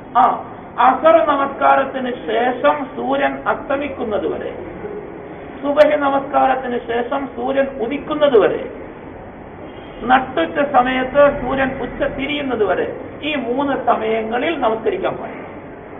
ഈ 3 സമയം നമസ്കരിക്കാൻ പാടില്ലാത്ത സമയമാണ് അസർ നമസ്കാരത്തിന് ശേഷമുള്ള സമയം. അസർ നമസ്കാരത്തിന് ശേഷം സൂര്യൻ അസ്തമിക്കുന്നത് വരെ, സുബഹി നമസ്കാരത്തിന് ശേഷം സൂര്യൻ ഉദിക്കുന്നത് വരെ ഖളാ നമസ്കാരങ്ങൾ ആർക്കെങ്കിലും ഉണ്ടെങ്കിൽ ഖളാ വീട്ടാം. നഫ്ല് സുന്നത്ത് നമസ്കരിക്കാൻ പാടില്ല എന്നേ ഉള്ളൂ. ഫർളായ നമസ്കാരം ഏതെങ്കിലും ഖളാ ഉണ്ടെങ്കിൽ ഖളാ വീട്ടാം. ആ സമയത്ത് സൂര്യൻ ഉദിക്കുന്ന സമയത്ത് നമസ്കരിക്കാൻ പാടില്ല, സൂര്യൻ അസ്തമിക്കുന്ന സമയത്ത് നമസ്കരിക്കാൻ പാടില്ല, സൂര്യൻ മധ്യത്തിൽ നിൽക്കുന്ന സമയത്തും, ഈ 3 സമയങ്ങളിൽ ഫർളും നമസ്കരിക്കാൻ പാടില്ല, നഫ്ലും നമസ്കരിക്കാൻ പാടില്ല, ഒരു നമസ്കാരവും പാടില്ല. അപ്പോ നമസ്കാരം, ഇങ്ങനത്തെ നമസ്കാരങ്ങളുണ്ട്. ഇതും അള്ളാഹുവിന്റെ ഇബാദത്താണ്, മനുഷ്യൻ ചെയ്യാം. നഫലായ നോമ്പുകൾ ധാരാളം, എപ്പോ വേണമെങ്കിലും നോമ്പനുഷ്ഠിക്കാം. 5 ദിവസം മാത്രമേ ഒരു വർഷത്തിൽ നോമ്പനുഷ്ഠിക്കാൻ പാടില്ലാത്ത ദിവസമുണ്ട്. 2 പെരുന്നാളിന്റെ ദിവസം, ചെറിയ പെരുന്നാളിന്റെ അന്ന്, വലിയ പെരുന്നാളിന്റെ അന്ന് ഈ 2 ദിവസം നോമ്പ് പിടിക്കാൻ പാടില്ല. അതുപോലെ അയ്യാമു തശ്രീഖ്, വലിയ പെരുന്നാളിന് ശേഷമുള്ള 3 ദിവസങ്ങൾ, ദുൽഹജ്ജ് 11, 12, 13. ഇങ്ങനെ ദുൽഹജ്ജ് 10, 11, 12, 13, പെരുന്നാൾ ദിവസം, ചെറിയ പെരുന്നാളിന്റെ അന്ന്, ശവ്വാൽ 1, ഈ 5 ദിവസമല്ലാതെ വർഷം മുഴുവനുള്ള 7 ദിവസവും നഫ്ലായ നോമ്പ് പിടിക്കും. 7 ദിവസവും നോമ്പ് പിടിക്കും. അപ്പൊ ഒരാൾ നോമ്പ് പിടിക്കണമെന്ന് വിചാരിച്ചു, അയാൾക്ക് പിടിക്കാൻ കുഴപ്പമൊന്നുമില്ല, എത്ര വേണം, പ്രത്യേക കാരണങ്ങളൊന്നും ഇല്ലെങ്കിലും നോമ്പ്. ഇതൊക്കെ ഇബാദത്ത്. പക്ഷെ ഇതൊന്നും നിർബന്ധമുള്ളതല്ല, ആരും ചെയ്തോളണമെന്നില്ല. ചെയ്താൽ പ്രതിഫലമുണ്ട്, ഇല്ലെങ്കിൽ പ്രതിഫലമില്ല, അത്രയും. എന്നാൽ നിർബന്ധമായ ഈ ഇബാദത്തുകളെ ഒരു മനുഷ്യൻ ഉപേക്ഷിക്കാൻ പാടില്ലാത്ത ചെയ്യേണ്ടതാണ്. നഫ്ലായ ഇബാദത്തുകൾ, തന്റെ മേൽ നിർബന്ധമില്ലാത്ത ഇബാദത്തുകൾ, അങ്ങനത്തെ ഒരു ഇബാദത്ത് ഒരാള് സ്വന്തമായ നിലയിൽ ഞാനിത് ചെയ്യാൻ എന്റെ മേൽ നിർബന്ധമാക്കുന്നു എന്ന് കരുതിയാൽ ഇതിന്റെ പേരാണ് നേർച്ച എന്ന് പറയുന്നത്. ഒരാൾ നേർച്ചയാക്കി എന്ന് പറഞ്ഞാൽ താൻ ചെയ്യൽ നിർബന്ധമില്ലാത്ത ഏതെങ്കിലും ഇബാദത്തുകൾ തന്റെ മേൽ നിർബന്ധമായി സ്വയം കരുതി, സ്വയം തീരുമാനിച്ചു. ഇതിന്റെ പേരാണ് നേർച്ച. 2 തരത്തിലുണ്ടാകാം ഇത്. ഒന്ന്, പ്രത്യേക കാരണങ്ങളോ നിബന്ധനകളോ ഒന്നുമില്ലാതെ സ്വയം ഒരാൾ തീരുമാനിക്കുക. ഒരാൾ സ്വന്തം തീരുമാനിക്കുകയാണ്, ഇന്ന് അല്ലാഹു തആലയ്ക്ക് വേണ്ടി 10 റക്അത്ത് നഫ്ൽ നിസ്കരിക്കാൻ ഞാൻ എന്റെ മേൽ നിർബന്ധമാക്കുന്നു എന്ന് കരുതിയാൽ, അല്ലെങ്കിൽ ഞാൻ നേർച്ചയാക്കുന്നു എന്ന് കരുതിയാൽ, ആ 10 റക്അത്ത് അവനന്ന് നമസ്കരിച്ചേക്കാം. ഇത് അവന്റെ മേൽ നിർബന്ധമാണ്. രണ്ടാമതൊരു വിഭാഗമുണ്ട്, എന്തെങ്കിലും ഒരു കാര്യം സാധിക്കണം. അപ്പൊ എന്റെ ഇന്ന കാര്യം സാധിച്ച് കിട്ടുകയാണെങ്കിൽ ഞാൻ 10 റക്അത്ത് നമസ്കരിച്ചേക്കാമെന്ന് നേർച്ചയാക്കുക, തന്റെ മേൽ നിർബന്ധമാക്കുക. ഇപ്പൊ ഈ കാര്യം എന്താണോ തീരുമാനിച്ചത് അതുണ്ടായെങ്കിൽ മാത്രമേ ഉള്ളൂ ആ നമസ്കാരം അല്ലെങ്കിൽ ആ നേർച്ച പൂർത്തിയാക്കൽ നിർബന്ധമുണ്ട്. കൊച്ചിന് സുഖമില്ല, എന്റെ കുട്ടിയുടെ രോഗം സുഖപ്പെടുകയാണെങ്കിൽ ഞാൻ 10 റക്അത്ത് നമസ്കരിച്ചേക്കാം, 5 നോമ്പ് വിളിച്ചേക്കാം, 10 മിസ്കീന്മാർക്ക് ആഹാരം കൊടുത്തേക്കാം, 100 രൂപ സദഖ ചെയ്തേക്കാം, അല്ലെങ്കിൽ ഇത്ര ഖുർആൻ ഓതിയേക്കാം എന്നൊക്കെ നേർച്ചയാക്കിയാൽ ആ കാര്യം നടന്നാൽ, രോഗം സുഖപ്പെട്ടാൽ മാത്രം അത് ചെയ്താൽ. ഒരാള് നേർച്ചയാക്കി കുട്ടിയുടെ രോഗം ഭേദമായാൽ നോമ്പ് പിടിച്ചേക്കാം 3 എണ്ണം ഒന്ന് നേർച്ചയാക്കി, എന്നിട്ട് നേർച്ചയാക്കിയിട്ട് കൊച്ചാശുപത്രി കിടക്കുന്നു, മരുന്ന് ചെയ്തുകൊണ്ടിരിക്കുന്നു, പിറ്റേന്ന് മുതൽ നേർച്ചയല്ലേ എന്നും പറഞ്ഞിട്ട് നോമ്പ് പിടിച്ചു, 3 ദിവസം നോമ്പ് പിടിച്ചു. കൊച്ചപ്പോഴും ആശുപത്രി കിടക്കുകയാണ്, രോഗം സുഖപ്പെട്ടിട്ടില്ല. കുറെ ദിവസം കഴിഞ്ഞാണ് രോഗം സുഖപ്പെട്ടത്. സുഖപ്പെട്ട് കഴിഞ്ഞപ്പോ നേരത്തെ നോമ്പ് ഞാൻ പിടിച്ചു തീർന്നല്ലോ, പറ്റൂല. അത് നേർച്ചയുടെയല്ല. രോഗം സുഖപ്പെട്ടാൽ നോമ്പ് പിടിക്കാവുന്ന നേർച്ചയാക്കിയാൽ സുഖപ്പെട്ടതിന് ശേഷം പിടിക്കുന്ന നോമ്പെ നേർച്ചയായിട്ട് കണക്കാക്കുകയുള്ളൂ. അതിനു മുമ്പ് ആ നേർച്ച വീട്ടിയാലും അത് ഈ നേർച്ചയായിട്ട് കണക്കാക്കുകയില്ല. നേരത്തെ പിടിച്ചത് അതിലെപ്പോഴായി പോയി, കാര്യം സാധിച്ചതിന് ശേഷം ചെയ്യണം. അപ്പോഴേ നേർച്ച വീട്ടിയതാണ്. ഇങ്ങനെ നേർച്ച നേർന്നാൽ ഈ നേർച്ചകൾ പൂർത്തിയാക്കപ്പെടേണ്ടതാണ്. പക്ഷെ നേർച്ചയ്ക്ക് 2-3 നിബന്ധനകളുണ്ട്. എന്ത് കാര്യമാണ് നേർച്ചയാക്കേണ്ടത്, എങ്ങനെയാണ് നേർച്ചയാക്കേണ്ടത്, ഈ കാര്യത്തിൽ നിബന്ധനയുണ്ട്. എല്ലാവരും ഉറക്കമാണല്ലോ. കഥ പറയാത്തത് കൊണ്ടാണ്. കാര്യം പറഞ്ഞാൽ എല്ലാവർക്കും ഉറക്കം വരും. എന്തെങ്കിലും കഥ പറഞ്ഞിരുന്നു, ആരുടെയെങ്കിലും സംഭവം പറഞ്ഞിരുന്നുവെങ്കിൽ, ആർക്കെങ്കിലും അബദ്ധം പറ്റിയ കഥ പറഞ്ഞിരുന്നുവെങ്കിൽ എല്ലാവരും ഉണർന്നിരുന്നു. കഥ പറയാം. സല്ലല്ലാഹു അലൈഹി വസല്ലം തങ്ങളുടെ ചില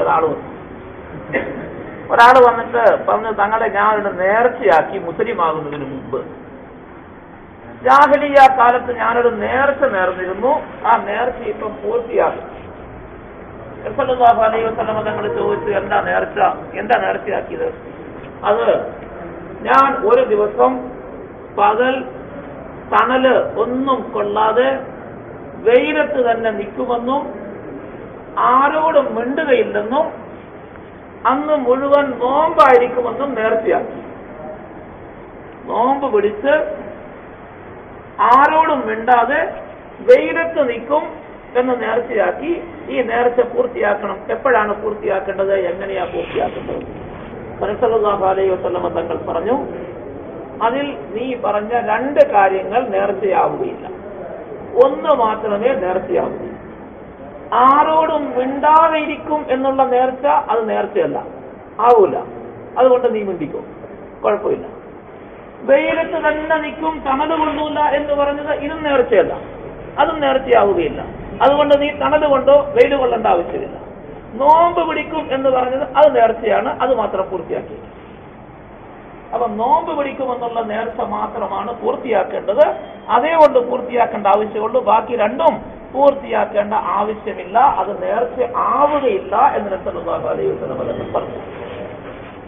നേർച്ച സാധാരണ ഉണ്ടാകുന്നത് മനുഷ്യൻ ബുദ്ധിമുട്ടി കഷ്ടപ്പെട്ട് അവർ ഉദ്ദേശിച്ച കാര്യങ്ങൾ നടക്കാൻ ബുദ്ധിമുട്ടായി ഒക്കെ വിഷമിക്കുമ്പോൾ ഓരോ നിവൃത്തിയുമില്ലാതെ വരുമ്പോഴാണ് പിന്നെ അവസാനം നേർച്ചയിലേക്ക് വരിക. അപ്പൊ അതുകൊണ്ട് ആ നേർച്ച തന്റെ കാര്യം സാധിക്കാൻ പാകത്തിനാകുന്നതിന് എന്തെല്ലാം കടുത്ത നിബന്ധനകൾ അതിന് വെക്കാമോ ആ നിബന്ധനകളെല്ലാം വരും. വിശന്ന് കഷ്ടപ്പെട്ട് തളർന്ന് ഉച്ച സമയത്ത് ദാഹിച്ച് വളഞ്ഞൊരു മനുഷ്യൻ വീട്ടിൽ കയറി വന്ന് ഒരു നേരത്തെ ആഹാരം വിശക്കുന്നു, ദാഹിക്കുന്നു, ഇച്ചിരി ആഹാരം തരണം, ചോറ് തരണമെന്ന് പറഞ്ഞ് ചോദിച്ചാ ഇവിടെ ആഹാരമൊന്നും ഇപ്പൊ തരാനില്ല, പൊക്കോന്നും പറഞ്ഞാൽ 50 പൈസയായി കൊടുത്ത് പറഞ്ഞു കൊടുക്കും. ഒരു നേരത്തെ ആഹാരം കൊടുക്കുകയല്ല, വിശന്ന് കറങ്ങി വരുന്നു. വെള്ളം ചോദിച്ചാൽ കൊടുക്കില്ല. അല്ലെങ്കിൽ ആഹാരം കഴിക്കാൻ 10 രൂപ വേണമെന്ന് പറഞ്ഞാൽ 10 രൂപയൊന്നുമില്ല, വേറെ എവിടെയെങ്കിലും പോയി മേടിക്കുന്ന തരാമെന്ന് പറഞ്ഞിട്ട് 1 രൂപയോ 2 രൂപയോ കൊടുത്തു പോയി. ഇങ്ങനത്തെ മനുഷ്യൻ അവനക്ക് എന്തെങ്കിലും ബുദ്ധിമുട്ട് വന്നു, അവന്റെ ഒരു കൊച്ചിന് സുഖമില്ലാതെയായി, ബുദ്ധിമുട്ടി, മരുന്നെല്ലാം ചെയ്തിട്ട് മതിയാകുന്നില്ല, മരുന്നെല്ലാം ചെയ്തിട്ട് ഭേദമാകുന്നില്ല, കൊച്ച് 4 വയസ്സായി 5 വയസ്സായി, എഴുന്നേൽക്കുന്നില്ല, കിടന്ന കിടപ്പിലാണ്, 8 വയസ്സായി 10 വയസ്സായപ്പോഴും മാറുന്നില്ല, ചികിത്സിച്ചിട്ട് രക്ഷയില്ല, എഴുന്നേറ്റൊന്ന് മൂത്രമൊഴിക്കാനോ ഒന്നിനും പറ്റുകയില്ല, കിടന്ന കിടപ്പിലാണെങ്കിൽ ഈ ഒരു മനുഷ്യനക്ക് 10 കൊല്ലം ഈ കുഞ്ഞ് കിടന്ന കിടപ്പിൽ ചികിത്സിച്ചുകൊണ്ടിരുന്നു. ആ നേരത്തൊന്നും ഒരു മനുഷ്യൻ വന്ന് ആഹാരം ചോദിച്ചിട്ട് ഒരു നേരത്തെ ആഹാരം കൊടുത്തില്ല. 10 വയസ്സായിട്ടും എഴുന്നേക്കാതെയാകും അവൻ നേർച്ചയാക്കും. ഈ കുട്ടി എഴുന്നേറ്റ് നടന്ന ആ കൊച്ചിന്റെ അത്രയും പൊക്കത്തിന് റൊട്ടി ഇറച്ചി ഉണ്ടാക്കി കൊടുത്തു. അവനെ നിർത്തി, അവൻ എണീച്ച് നിൽക്കുവാണെങ്കിൽ ഈ കുട്ടി എണീച്ച് നിന്നാ നിർത്തിയിട്ട് ആൾ പൊക്കത്തിന് റൊട്ടി ഉണ്ടാക്കി കൊടുത്തേക്കാം, അവന് നേർച്ചയാക്കും. അതിനു മുമ്പ് 10 വയസ്സ് വരെ ഈ കൊച്ചു കിടന്നപ്പം വന്ന് ചോദിക്കുന്ന വിശന്ന് വന്ന സാധുക്കൾക്ക് ഒരു നേരത്തെ ആഹാരം കൊടുക്കില്ലായിരുന്നു. അത്ര വലിയ പിശുക്കനായിരുന്നു. പക്ഷെ എഴുന്നേക്കാതെയായപ്പോ ഇത് മുഴുവനും കൊടുത്തേക്കാവുന്ന. വീട്ടില് ആഹാരം ഉണ്ടാക്കി വെച്ചേക്കുന്നു, റൊട്ടി ഇറച്ചിയൊക്കെ, ചോറ് ഇറച്ചിയൊക്കെ ഉണ്ടാക്കിയിരിക്കുന്നു. ഒരു പാവപ്പെട്ട മനുഷ്യൻ വന്ന് ചോദിച്ചു, അല്ലെങ്കിൽ ഏതെങ്കിലും സാധുക്കൾ കയറി വന്നു ആഹാരത്തിന്റെ സമയത്ത്, കൊടുക്കൂല. ഇനി അവർ ചോദിച്ചാൽ ആഹാരം കൊടുക്കുമ്പോ ആ ആഹാരത്തിന്റെ കൂട്ടത്തിൽ കറി വെച്ചിട്ടുണ്ടല്ലോ, നല്ല ഇറച്ചിയൊക്കെ കറി വെച്ചേക്കുന്നു, ചോറും കൊടുക്കാം, ഒരു ഇത്തിരി ഇറച്ചിയും കൂടി ആ കൂട്ടത്തിൽ കൊടുത്തേക്കാമെന്ന് വിചാരിച്ച് കൊടുക്കില്ല. വേറെ ഏതെങ്കിലും കറിയോ പഴയ കൂട്ടാനോ വല്ലതോ ഒക്കെ ഉണ്ടെങ്കിൽ, അല്ലെങ്കിൽ ഒരു ഇത്തിരി ചമ്മന്തിയോ തോരനോ മാത്രം വെച്ച് കൊടുത്ത് ചോറ് കൊടുക്കുന്ന ആള് തന്റെ വീട്ടിൽ ആർക്കെങ്കിലും സുഖമില്ലാതെ ആയിപ്പോയി, രക്ഷയില്ല, ഒരുപാട് മരുന്ന് ചെയ്തിട്ട് നടക്കുന്നില്ല എന്ന് കണ്ട ഒരു മൂരീനെ വാങ്ങിച്ച് അല്ലെങ്കിൽ ഒരു പോത്തിനെ വാങ്ങിച്ച് അറുത്ത് കൊടുത്തേക്കാവുന്ന നേർച്ചയാണ്. എന്നിട്ട് പോത്തിനെ വാങ്ങിച്ച് അറുത്ത് എല്ലാവർക്കും ഇറച്ചി കൊണ്ടേ കൊടുക്കും. വരുന്നവർക്കും കൊടുക്കും, അല്ലാത്തവർക്കും കൊടുക്കും, വേണ്ടവർക്കും കൊടുക്കും, വേണ്ടാത്തവർക്കും കൊണ്ടേ. ശരി, ഇറച്ചി ഒരു കഷ്ണം കൂട്ടാൻ കൊടുക്കാൻ മടിയുണ്ടായിരുന്ന ആണ് അവസാനമായപ്പോ കൊടുക്കും. നബി സല്ലല്ലാഹു അലൈഹി വസല്ലം തങ്ങൾ പറഞ്ഞു, നേർച്ച അള്ളാഹുവിന്റെ തീരുമാനത്തിൽ ഒന്നിനെയും മാറ്റാൻ പറ്റിയതല്ല. അതുകൊണ്ട് നിങ്ങൾ വെറുതെ ആവശ്യമില്ലാതെ നിങ്ങളുടെ മേൽ നേർച്ചയുടെ കടം വലിച്ചു വെക്കരുത്. നേർച്ച എന്തിനാണെന്നറിയാമോ? പിശുക്കന്മാരുടെ മുതൽ പുറത്തെടുക്കാനുള്ള ഒരു വഴിയാണ്. കൊടുക്കുന്നവർക്ക് നേർച്ച നേരണോ കൊടുക്കാൻ?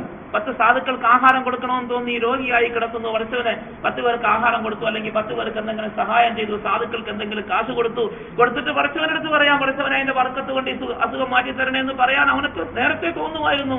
നേർച്ച നേർന്ന് നിർബന്ധമാക്കണോ? സുഖമായി എഴുന്നേറ്റ് നിന്നതിന്റെ നിലയ്ക്കൊപ്പം റൊട്ടി ഉണ്ടാക്കി കൊടുത്തേക്കാം. എഴുന്നേറ്റ് നടക്കുകയാണെങ്കിൽ പോത്തിനെ അറുത്ത് കൊടുത്തേക്കാം. ഇങ്ങനെ പറയണോ?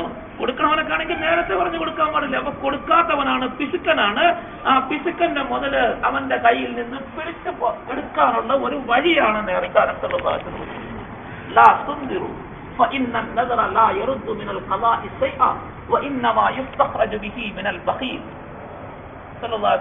പറഞ്ഞ പിശുക്കന്റെ മുതല് പുറത്തെടുക്കാനുള്ള അവന്റെ അടുത്ത് നിന്ന് വാങ്ങിക്കാനുള്ള വഴിയാണ്. അതല്ലേ നേർച്ച? നേരെ കൊടുക്കുള്ളൂ, അല്ലാതെ ആരും കൊടുക്കില്ല. അപ്പൊ നേർച്ച ഇതാണ്. ഈ നേർച്ച ചെയ്യുമ്പോ നമ്മുടെ ഇടയിലൊക്കെ നേർച്ച ഒരുപാടുണ്ട്. എന്താ നേർച്ച ചെയ്യേണ്ടത്?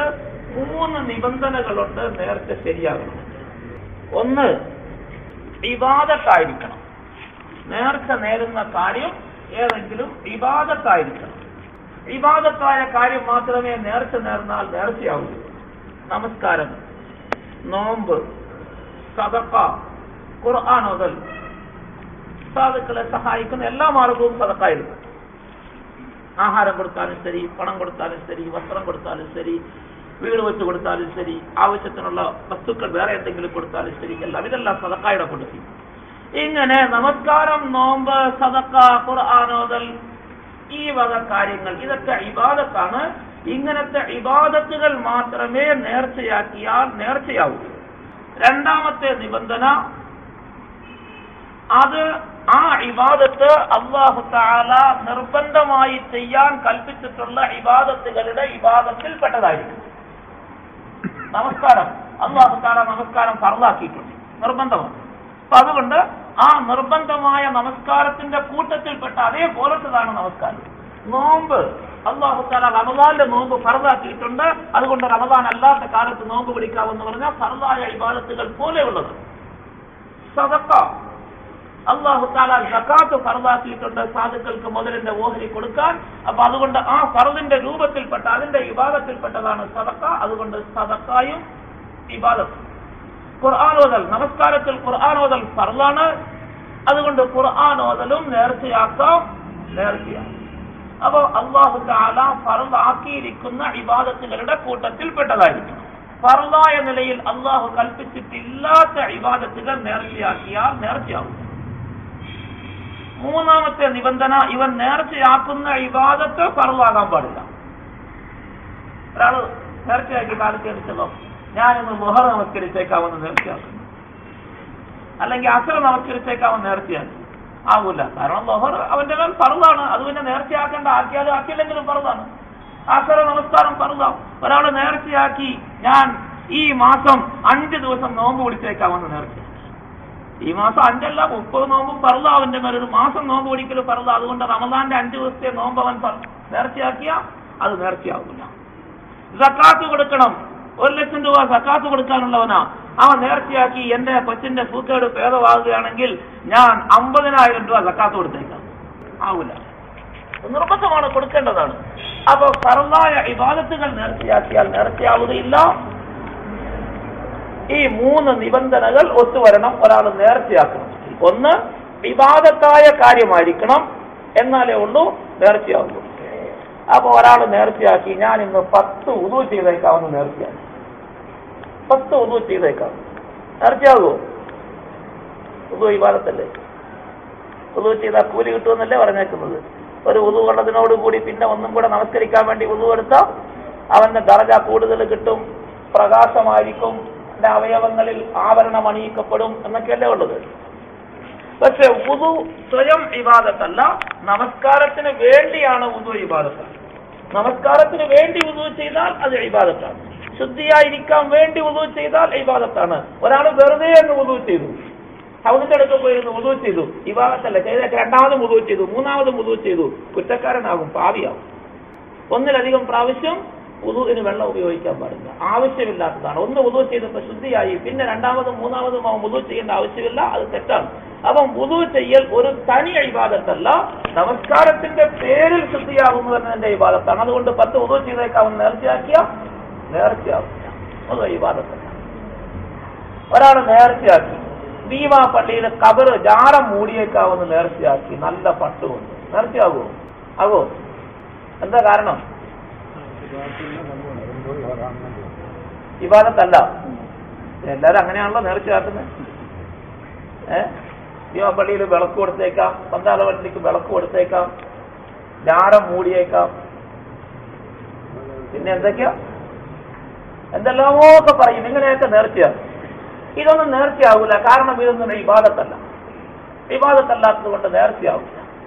അതേപോലെ തന്നെ നിർബന്ധമായ ഇബാദത്തുകളുടെ കൂട്ടത്തിൽ പെട്ടതുമായിരിക്കണം. ഇപ്പൊ നിർബന്ധമായ നിലയിൽ ചെയ്ത് പറഞ്ഞിട്ടില്ലാത്ത ഇബാദത്താണ് എങ്കിൽ അത് നേർച്ചയാവുകയില്ല. ഖബർ സിയാറത്ത് ചെയ്യൽ നിർബന്ധമായ ഇബാദത്തല്ല, അനുവാദമുണ്ട്, സുന്നത്താണ്. സല്ലല്ലാഹു അലൈഹി വസല്ലം തങ്ങൾ ചെയ്തോടാൻ പറഞ്ഞു, സുന്നത്താണ്. അപ്പൊ ഒരാൾ ഖബർ സിയാറത്ത് ചെയ്യാൻ വേണ്ടി നേർച്ചയാക്കി. അജ്മീറിൽ പോയി ഞാൻ സിയാറത്തിന് പോയേക്കാമെന്ന് നേർച്ചയാക്കി, നാവൂരിൽ സിയാറത്തിന് പോയേക്കാമെന്ന് നേർച്ചയാക്കി, ഏർവാടിയിൽ സിയാറത്തിന് പോയേക്കാമെന്ന് നേർച്ചയാവോ? അങ്ങനെയല്ലേ നേർച്ച ആക്കുന്ന എല്ലാവരും. അത് വീട്ടാനല്ലേ എല്ലാവരും പേടിച്ച് ഓടുന്നത്. ടൂറ് പോകാം, ഇതൊക്കെയാണ് നേർച്ചയാക്കുന്നത്. നേർച്ചയാവില്ല, നേർച്ചയല്ല, അത് വീട്ടേണ്ട ആവശ്യവുമില്ല. അങ്ങനെ നേർച്ചയാക്കിയ നേർച്ചയാവില്ല, അത് വീട്ടേണ്ട ആവശ്യവുമില്ല. ഇല്ല, അപ്പുറത്തേക്ക് പറഞ്ഞ എന്നിട്ട് പോവോ? ഇല്ല. ഒരാൾ നേർച്ചയാക്കി, ഞാൻ 4 മൗലൂദ് ഓതിയേക്കാവുന്ന നേർച്ചയാക്കി, മൊഹീദ്ദീൻ റാത്തീബ് കഴിച്ചേക്കാവുന്ന നേർച്ചയാക്കി, നേർച്ചയാവോ? പറയാൻ മടിയാണ്.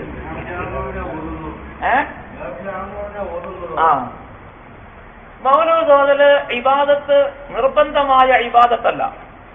ഇത് ഇബാദത്തല്ല, ഇബാദത്തല്ലാത്തതിന്റെ പേരിൽ ഇത് നേർച്ചയാവൂല. ഇത് നേർച്ചയല്ല, ഇങ്ങനത്തെ നേർച്ച നേരാനും പാടില്ല. നേർച്ച നേർന്നാൽ ആവുകയുമില്ല, പൂർത്തിയാക്കേണ്ടതില്ല.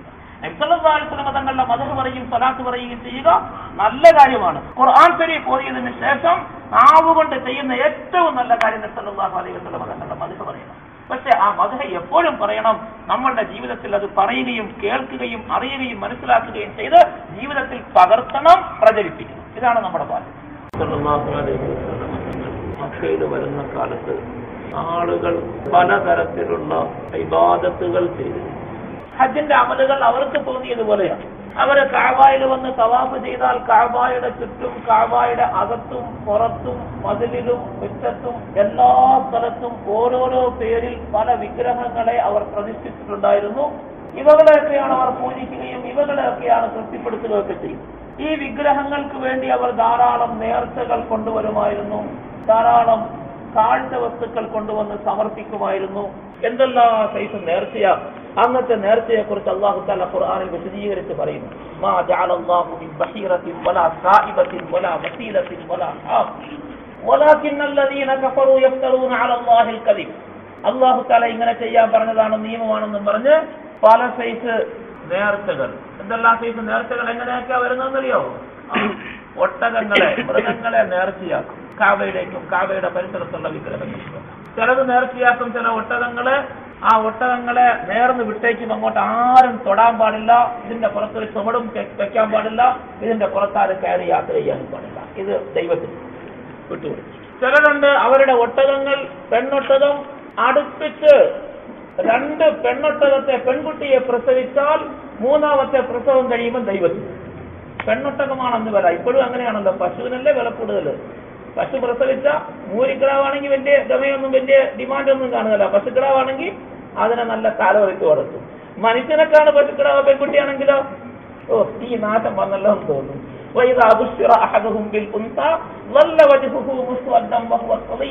يتوارى من القوم من سوء ما بشر به أيمسكه على طول أم يدسه في التراب ألا ساء ما يحكمون. പശു പ്രസവിക്കുമ്പോ പശുക്കിടാവാണെങ്കിൽ സന്തോഷം, ആട് പ്രസവിക്കുമ്പോ പെട്ടയാടാണെങ്കിൽ സന്തോഷം, എരുമ പ്രസവിക്കുമ്പോ എരുമക്കുട്ടിയാണെങ്കിൽ സന്തോഷം, ആണാണെങ്കിൽ പറ്റൂല, വേണ്ട. ഭാര്യ പ്രസവിച്ചു, പെണ്ണായി പോയി, അപ്പൊ മുഖത്തിന്റെ ഭാവം മാറും, വ്യസനവും പ്രയാസവും ദുഃഖവും ഒക്കെ തലയെ കൈവച്ച് കരയാൻ തുടങ്ങും. പിന്നെ പെൺകുട്ടിയെ പ്രസവിച്ചതിന് കുറ്റം ഭാര്യയ്ക്ക്, പെണ്ണിനെ പ്രസവിച്ചു. രണ്ടാമതും മൂന്നാമതെങ്ങാനും അടുപ്പിച്ച് രണ്ടാമതും ആൺകുട്ടി കിട്ടുമെന്നോർത്ത് അതിന്റെ പേരിൽ പെണ്ണാണ് ആദ്യത്തത്, ഒരാണ് വേണമല്ലോ എന്ന് വിചാരിച്ച് രണ്ടാമതും ഗർഭം ധരിച്ച് പ്രസവിച്ചു, രണ്ടാമത്തതും പെണ്ണായി പോയാ പിന്നെയും നോക്കിയിട്ട് മൂന്നാമത്തതും പെണ്ണെങ്ങാനും ആണെങ്കിൽ അസ്തഗ്ഫിറുല്ലാഹ്, ആ പെണ്ണിനാ വീട്ടിലെ ജീവിക്കാൻ നോക്കുകയല്ല, എല്ലാവരും കൂടെ കൂടിക്കളയും. ഭർത്താവ് മാത്രമല്ല, അമ്മാവിയും അമ്മാച്ചനും നാത്തൂനും ബന്ധുക്കളും എല്ലാം അതിന്റെ എതിരെ തിരിയും, അതിനെ ജീവിക്കാൻ നോക്കുകയല്ല. ഓ പെണ്ണേ ഉള്ളതിന് പെണ്ണേ ഉള്ളൂ, എങ്ങനെ വളർത്തും ഇതിനെ എല്ലാത്തിനെയും പ്രസവിച്ചു വിട്ടിട്ട്? ആ പെണ്ണാണോ പ്രസവിച്ചത്? തിരിച്ച് ചോദിക്കണ്ടേ, നിനക്ക് അല്ലാഹു തആല പെൺകുട്ടിയെ ജനിപ്പിക്കാനുള്ളതേ തന്നിട്ടുള്ളൂ എങ്കിൽ ഞാനെന്ത് ചെയ്യാനാണ് ചോദിക്കണ്ടേ? ആ പെണ്ണാണ് എവിടെന്നെങ്കിലും കൊണ്ടുവന്നതാണോ പെൺകുട്ടിയെ? പെണ്ണ് മാത്രമായിട്ട് ഇവനറിയാതെ? അങ്ങനെയാണെങ്കിലല്ലേ അവളെ കുറ്റം പറഞ്ഞിട്ട് കാര്യമുള്ളൂ. അല്ലാഹു തആല മനസ്സിലാക്കാൻ പാടില്ല. അപ്പോ രണ്ട് പെണ്ണൊട്ടകത്തെ അടുപ്പിച്ച് പ്രസവിച്ചാൽ, ഇടയ്ക്ക് ആണില്ലാതെ അടുപ്പിച്ച് പ്രസവിച്ചാൽ, മൂന്നാമത്തെ പ്രസവം കഴിയുമ്പോൾ ഇനി ഇത് നമുക്ക് തരാനുള്ള 3 പെൺകുട്ടിയെ പ്രസവിച്ചു തന്നു. പിന്നെ എന്തിനാ ഇനി ഇതിനെ വെച്ചേക്കുന്നത്? ദൈവത്തിനോട് നേർന്നു വിട്ടു. ആണൊട്ടകം, നല്ല തടിച്ച് കൊഴുത്ത ആണൊട്ടകമുണ്ട്, ഇതിനെ എണ ചേർക്കാൻ വേണ്ടി നിർത്തിയേക്കും. അതിന് കണക്ക് വയ്ക്കും, 10-20 പ്രാവശ്യം എണ ചേർന്നു. അതിന്റെ കൂലിയെല്ലാം വാങ്ങിച്ചു കഴിഞ്ഞാൽ പിന്നെ ഇനി ഇതിനെ വേണ്ട, അതിന് കിട്ടാനുള്ള കാശെല്ലാം കിട്ടി, ദൈവത്തിന് കൊടുത്തു നേർച്ചയായിട്ട്. അമ്പലമൂലിനെ വിട്ടേക്കണത് മാതിരി ഇനിയും നേർച്ചയായിട്ട് കിട്ടി. ഇങ്ങനെ നേർച്ചയാക്കി വിടുന്ന പതിവ് അങ്ങനെ ഉണ്ടായിരുന്നു. അല്ലാഹു തആല ഇതെല്ലാം ഖുർആനിൽ എടുത്തു പറയുന്നു, ഇതൊക്കെ അവർ ചെയ്തതാണ്, അള്ളാഹുവിനെ കൽപ്പിച്ചു എന്നും പറഞ്ഞ്. പക്ഷെ അള്ളാഹ് ഇതൊന്നും നിശ്ചയിച്ചതല്ല, ഇതെല്ലാം ഇവർ സ്വന്തം അള്ളാഹുവിന്റെ മേൽ ഉണ്ടാക്കിയ കളവുകളാണ്. വലാകിന്നല്ലദീന കഫറൂ യഫ്തറൂന അലല്ലാഹിൽ കദിബ്.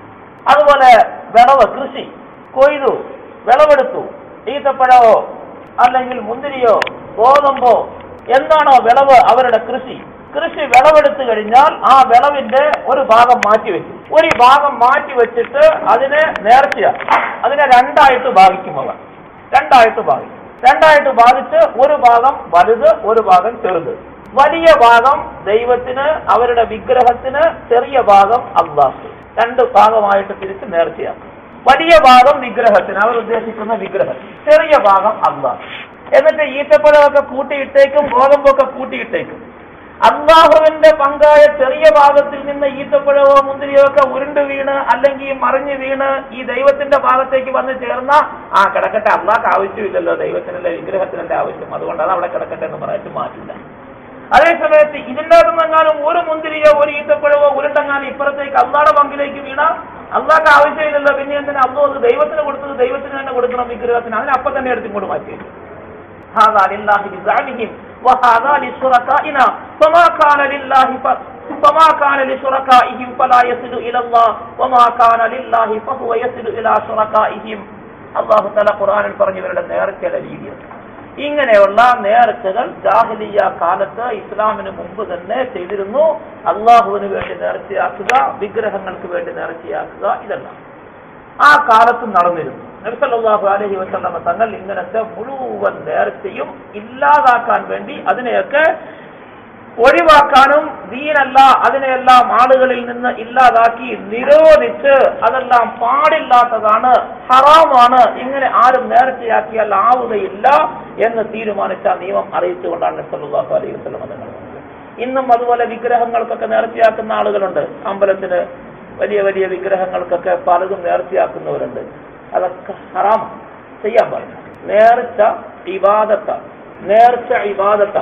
ഇബാദത്ത് അല്ലാഹുവിന് മാത്രമേ ചെയ്യാം.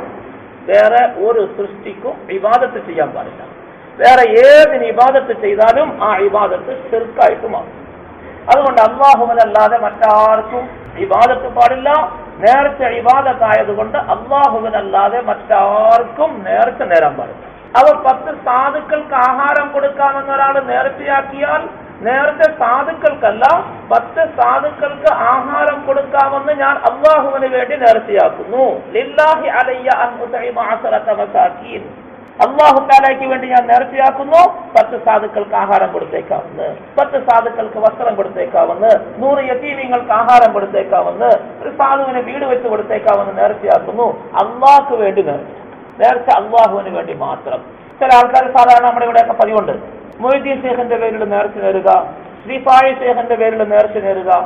മൊയ്തീൻ ശേഖന്റെ പേരിൽ നേർച്ച നേരുക, ആടിനെ കോഴീനെ ഒക്കെ നേർച്ച നേർന്നു കൊടുക്കും. എന്താ ഈ നേർച്ചയുടെ ഉദ്ദേശം? സാധുക്കൾക്ക് ഇതിനെ സദഖ ചെയ്ത് കിട്ടുന്ന അതിന്റെ പ്രതിഫലം മൊയ്തീൻ ശേഖന് കൊടുത്തേക്കാമെന്ന് അള്ളാഹുവിനോട് ഞാൻ കൊടുക്കാൻ വേണ്ടി അള്ളാഹുവിന് വേണ്ടി നേർച്ചയാക്കുന്നു. മൊയ്തീൻ ശേഖന് ആടിന്റെ ആവശ്യമുണ്ടോ? കോഴിയുടെ ആവശ്യമുണ്ടോ? നമ്മുടെ കോഴിയോ ആടോ വല്ലതും വേണോ? മൊയ്തീൻ ശേഖ് റഹ്മഹുല്ലാ അള്ളാഹുവിന്റെ അടുക്കലേക്ക് അവരെത്തിപ്പോയി വഫാത്തായി. അവർക്ക് അല്ലാഹു തആല വെച്ചിരിക്കുന്ന സ്ഥാനങ്ങൾ എന്താണെന്ന് നമുക്ക് ഊഹിക്കാൻ പോലും പറ്റുകയില്ല. സ്വർഗത്തിൽ അവർക്ക് അല്ലാഹു തആല കൊടുത്തിരിക്കുന്ന സ്ഥാനങ്ങൾ, അവർക്ക് അല്ലാഹു തആല നൽകുന്ന ആഹാരം വളരെ ഉയർന്നതാണ്. ഇവിടത്തെ മാതിരി നമ്മൾ ഈ കാണുന്നത് മാതിരിയുള്ള ആഹാരമൊന്നുമല്ല. ഇവിടത്തെ കോഴിയും പൂച്ചയൊന്നും അല്ല അവിടെ കൊടുക്കുന്നത്. ബ്ലോക്ക് കോഴിയാണോ തമിഴ്നാട്ടിൽ നിന്ന് വരുന്നത്? മരുന്ന് കുത്തി വെച്ച് അതൊന്നുമല്ല. വഫാക്കിഹത്തിൻ മിമ്മാ യതഖയ്യറൂൻ വലഹ്മി തൈരിൻ മിമ്മാ യസ്തഹൂൻ വഹൂറുൻ ഈൻ കഅംസാലിൽ മഖ്നൂൻ ജസാഅൻ ബിമാ കാനൂ യഅമലൂൻ. അല്ലാഹുവിന്റെ വലിയാക്കൾക്ക് സ്വർഗ്ഗത്തിൽ അല്ലാഹു തആല വലിയ വിശിഷ്ടമായ വിഭവസമൃദ്ധമായ ആഹാരങ്ങൾ വെച്ചിരിക്കുക. നമ്മളിതൊന്നും കൊടുക്കേണ്ട കാര്യം. അപ്പൊ എന്താ ഇതുകൊണ്ടുള്ള ഉദ്ദേശം? ഈ നേർച്ച കൊണ്ട് ഇത് സദഖ ചെയ്തതിന്റെ പ്രതിഫലം മൊയ്തീൻ ശേഖ് റഹ്മത്തുള്ളാഹിക്ക് കിട്ടാൻ വേണ്ടി ഞാൻ സാധുക്കൾക്ക് ഇത് കൊടുത്തേക്കാമെന്ന് നേർച്ചയാക്കുന്നു അല്ലാഹു. അല്ലാണ്ട് മൊയ്തീൻ ശേഖിന് കൊടുത്തേക്കാമെന്നോ ഇത് കൊടുക്കുന്നതിന്റെ ഉദ്ദേശം മൊയ്തീൻ ശേഖാണെന്നോ അങ്ങനെയാണോ? അങ്ങനെ നിയ്യത്ത് വയ്ക്കാൻ പാടില്ല. കാരണം നേർച്ച ഇബാദത്താണ്, അള്ളാഹുവിന് വേണ്ടി മാത്രമേ. ശരി, ഇങ്ങനെ നേർച്ചയാക്കിയാൽ എന്ത് ചെയ്യണം? മൊയ്തീൻ ശേഖിന്റെ പേരിൽ ഒരു കോഴി ഒരു ആടിനെ നേർന്നു വിട്ടു കിട്ടും. മൊയ്തീൻ ശേഖിന് കൊണ്ടേ കൊടുക്കാൻ പറ്റുമോ? അള്ളാഹ് കൊടുക്കാൻ പറ്റുമോ? ഇല്ല. അപ്പൊ ആർക്ക് കൊടുക്കണം? ആർക്കാ കൊടുക്കണ്ടേ? അയൽവക്കക്കാരെയും നാട്ടിലെ പ്രധാനപ്പെട്ടവരെയും പള്ളി കമ്മിറ്റിക്കാരെയും ഉസ്താദിനെയും ഒക്കെ വിളിച്ച് കൂട്ടുകാരെയും ഒക്കെ വിളിച്ച് ആടിനെ അറുത്ത് നല്ല പത്തിരി ഇറച്ചിയും അല്ലെങ്കിൽ നല്ല തേങ്ങാച്ചോറ് ഇറച്ചിയൊക്കെ ഉണ്ടാക്കി വയറ് നിറച്ച് എല്ലാവർക്കും കൊടുത്തു വിടണം. എന്നിട്ട് അതിന്റെ കൂലി പറഞ്ഞേക്കണം അള്ളാഹുവിന്റെ അടുത്ത്, പഠിച്ചവനെ ഞാനും എന്റെ മക്കളും തിന്നതിന്റെ കൂലി മൊയ്തീൻ ശേഖിന് കൊടുത്തു. എന്റെ സ്നേഹിതന്മാരും കൂട്ടുകാരും വന്ന് തിന്നതിന്റെ കൂലി. നേർച്ച വസ്തുക്കൾ സാധുക്കൾക്കുള്ളതാണ്, സാധുക്കളുടെ അവകാശമാണ്. ഫുഖറാക്ക് അവർക്കേ കൊടുക്കാം. മൊയ്തീൻ ശേഖിന്റെ പേരിൽ നേരുന്നതിന്റെ നേർച്ച നേരുന്നതിന്റെ മൊയ്തീൻ ശേഖിന് ആട് കൊടുത്തേക്കാം, കോഴി കൊടുത്തേക്കാം, കാശ് കൊടുത്തേക്കാം. നേർച്ച നേരുന്നതിന്റെ അടിസ്ഥാനപരമായി അസൽ അവകാശി, നേരെ അതിന്റെ അവകാശികളാണ്. അതിന്റെ അവകാശികൾ സാധാരണ നിലയിൽ ഇങ്ങനത്തെ മഹാന്മാരായ സാലിഹീങ്ങൾ, അല്ലാഹുവിന്റെ ഔലിയാക്കൾ എവിടെയെങ്കിലും കഴിഞ്ഞുകൂടിയാൽ അവരുടെ ഹിദ്മത്തിലായി, അവരോട് ദീനിന്റെ കാര്യങ്ങൾ പഠിക്കാനും അവർ പറയുന്നതനുസരിച്ച് ജീവിക്കാനും ഒക്കെ ആയി, അവരുടെ മുരീദന്മാരായിട്ട് അവരെടുക്കൽ പഠിക്കാനൊക്കെ ആയി ആളുകൾ പല ഭാഗത്തു നിന്നും വന്നു ചേരും. അവരെ കാണാനും അവരെടുക്കൽ നിന്ന് ബർക്കത്ത് നേടാനും ഒക്കെ ആയിട്ട് ആളുകൾ വന്നു ചേരും. ഈ വന്നു ചേർന്ന് അവരെടുക്കൽ താമസിക്കുന്ന ആളുകളുണ്ട്. ഇവർ സാധുക്കളായിരിക്കും, അവർക്ക് വേറെ ഒരു വഴിയുമില്ല, അവർക്ക് പണിയുമില്ല, അവർ ആഹാരത്തിന് കച്ചവടമോ മറ്റു തൊഴിലോ എടുക്കുകയില്ല, അവർ സ്വന്തമായ നിലയിൽ വരുമാനവും ഉള്ളവരല്ല. ഇവരെടുക്കൽ വന്ന് കഴിഞ്ഞുകൂടും. സാധാരണ മദ്രസകളിലൊക്കെ പോയി മുതാലിമീങ്ങൾ നിൽക്കുന്നത് പോലെ അങ്ങനെ കഴിഞ്ഞുകൂടുന്ന ആ സാധുക്കൾക്കാണ് ഇതിന്റെ ആദ്യത്തെ അവകാശം. ഇങ്ങനത്തെ മഹാന്മാർ മരണപ്പെട്ടു പോയാൽ അവരുടെ പകരക്കാരായ ആളുകളെടുക്കൽ നിന്ന് ഇൽമു പഠിക്കുകയും അവരുടെ മുരീദന്മാരായ ഇബാദത്തിൽ ദിക്റിൽ അവിടെ കഴിഞ്ഞുകൂടുകയും ചെയ്യുന്ന സാധുക്കൾക്കാണ് ഈ സാധുക്കൾക്കാണ് അതിന്റെ ആദ്യത്തെ അവകാശം. യഥാർത്ഥത്തിൽ മൊയ്തീൻ ശേഖിന്റെ പേരിലുള്ള ആട് നേർച്ച നേർന്ന എവിടെ കൊണ്ടേ കൊടുക്കണം? ബഗ്ദാദിൽ മൊയ്തീൻ ശേഖ് റഹ്മത്തുള്ളാഹിയുടെ ഖബർ മസാറിന്റെ അടുക്കൽ അദ്ദേഹത്തിന്റെ രീതി അനുസരിച്ച് മുരീദന്മാരായി ദിക്റിലും മറ്റും കഴിഞ്ഞുകൂടുന്ന സാധുക്കളായ ആളുകൾ, അതുപോലെ അവിടെ ഓതുകയും പഠിക്കുകയും ചെയ്യുന്ന അദ്ദേഹത്തിന്റെ ഇൽമുകൾ പഠിക്കുകയൊക്കെ ചെയ്യുന്ന ആളുകൾ അവിടെ ഉണ്ടെങ്കിൽ ആ സാധുക്കൾക്ക് ആഹാരത്തിനും അവരുടെ വസ്ത്രത്തിനും അവരുടെ ആവശ്യത്തിനും വേണ്ടിയാണ് ഇത് കൊടുക്കുന്നത്. അതുകൊണ്ട് കൊടുക്കാൻ പറ്റുമോ? ആട് നേർച്ചയാക്കിയിട്ട് അല്ലെങ്കിൽ കോഴി നേർച്ചയാക്കിയിട്ട് ഇവിടുന്ന് ആടും കൊണ്ട് പോകാൻ പറ്റുമോ ബഗ്ദാദിലേക്ക്? തൊടുപുഴയിൽ മോട്ടറിലേക്ക് പോകാൻ വേണ്ടിയിട്ട് ബസ്സിൽ കയറുമ്പോൾ കോഴിയെയും കൊണ്ട് കയറിയാൽ 2 ടിക്കറ്റ് എടുക്കണം. ആടിനെ ആണെങ്കിൽ കയറ്റൂല, വണ്ടി വിളിച്ച് കൊണ്ടുപോകാനൊക്കെയുള്ളൂ. പിന്നെ അവിടെ നിന്ന് അങ്ങ് വരെ എത്തുമ്പോൾ പ്ലെയിനിലാണെങ്കിൽ കയറ്റുകയില്ല. ഇനി കയറ്റിയാൽ തന്നെ പ്രത്യേകിച്ച് കൊടുത്ത് അതിനൊക്കെ ടിക്കറ്റ് എടുക്കണം. അപ്പോൾ ഈ ഒരു 10,000 കോഴിയുടെ കാക്കെങ്കിലും വണ്ടിക്കൂലി തന്നെയാണ്, കൊണ്ടേ കൊടുക്കാനൊക്കില്ല. പിന്നെ ആർക്ക് കൊടുക്കാം? സാധിക്കാത്തതിന്റെ പേരിൽ നമ്മളുടെ നാട്ടിലുള്ള സാധുക്കൾ, ഫുഖറാക്കൾ, മിസ്കീന്മാർ, ഇങ്ങനത്തെ ആളുകൾക്കാണ് അത് കൊടുക്കേണ്ടത്. അഥവാ സകാത്തിന്റെ അവകാശികളായ ഫുഖറാക്കൾ, മിസ്കീന്മാർക്ക്, സാധുക്കൾ. നേർച്ച നേർന്ന ആൾക്ക് അതിന്റെ ഒരു കഷ്ണം, ഒരു ചെറിയ അംശം പോലും നാവിന് വെക്കാൻ അവകാശം. ഹറാമാണ് അവരെ തിന്നൽ. നേർച്ച നേർന്ന വീട്ടുകാരെ തിന്നൽ ഹറാമാണ്, തിന്നാൻ പാടില്ല. നമ്മുടെ നേർച്ചയാക്കി പെരുന്നാളിന് ഉലഹിയ അറുത്ത് കൊടുക്കുന്നു. ഉലഹിയ അറുത്ത് കൊടുക്കുന്നു, നമ്മൾ കൊടുക്കാറുണ്ട്. അതിന്റെ 1/3 ഭാഗം സ്വന്തം ഉപയോഗിക്കും, കൂട്ടുകാർക്കൊക്കെ കൊടുക്കും, ആവശ്യത്തിന് നമ്മൾ കഴിക്കും, ഇതെല്ലാം ചെയ്യാറുണ്ട്. പക്ഷെ ഒരു മനുഷ്യൻ ഉലഹിയ നേർച്ചയാക്കി, ഒരാൾ നേർച്ചയാക്കി ഞാൻ പെരുന്നാളിന് ഒരാടിനെ അല്ലെങ്കിൽ ഒരു പോത്തിനെ ഉലഹിയ അറുത്ത് കൊടുത്തേക്കാമെന്ന് നേർച്ചയാക്കിയാൽ ആ നേർച്ചയാക്കി അറുത്ത മൃഗത്തിന്റെ ഒരു ചെറിയ അംശം പോലും ആ വീട്ടുകാരനെ കെടുക്കാൻ പാടില്ല. വീട്ടുകാരനെ കെടുക്കാൻ പാടില്ല, അവന്റെ ചെലവിൽ കഴിയുന്ന ആളുകൾക്കും കൊടുക്കാൻ പാടില്ല, അവന്റെ മക്കൾക്ക് ഭാര്യയ്ക്ക് ഒന്നും കൊടുക്കാൻ പാടില്ല. എല്ലാം സാധുക്കൾക്ക് തലക്കാട്ടിയതേക്കും. അതേസമയത്ത് നേർച്ച അല്ലാത്ത ഉദഹിയ സാധാരണ ഉള്ളതാണെങ്കിൽ നമുക്കും അത് ഉപയോഗിക്കാം, കൊടുക്കുന്നവർക്ക് ഉപയോഗിക്കാം. നേർച്ചയാണ്, എടുക്കാൻ പാടില്ല. ഒരു മനുഷ്യന് കുട്ടി ജനിച്ചു, അക്കീക്ക കൊടുക്കണം, പക്ഷെ നേർച്ചയാക്കി 7ന്റെ അന്ന് അല്ലെങ്കിൽ 15ന്റെ അന്ന് ഞാൻ ഈ കൊച്ചിന് വേണ്ടി ഒരാടിനെ അറുത്ത് കൊടുത്തേക്കാം അല്ലാഹു തആലയ്ക്ക് വേണ്ടി എന്ന് പറഞ്ഞ് നേർച്ചയാക്കി.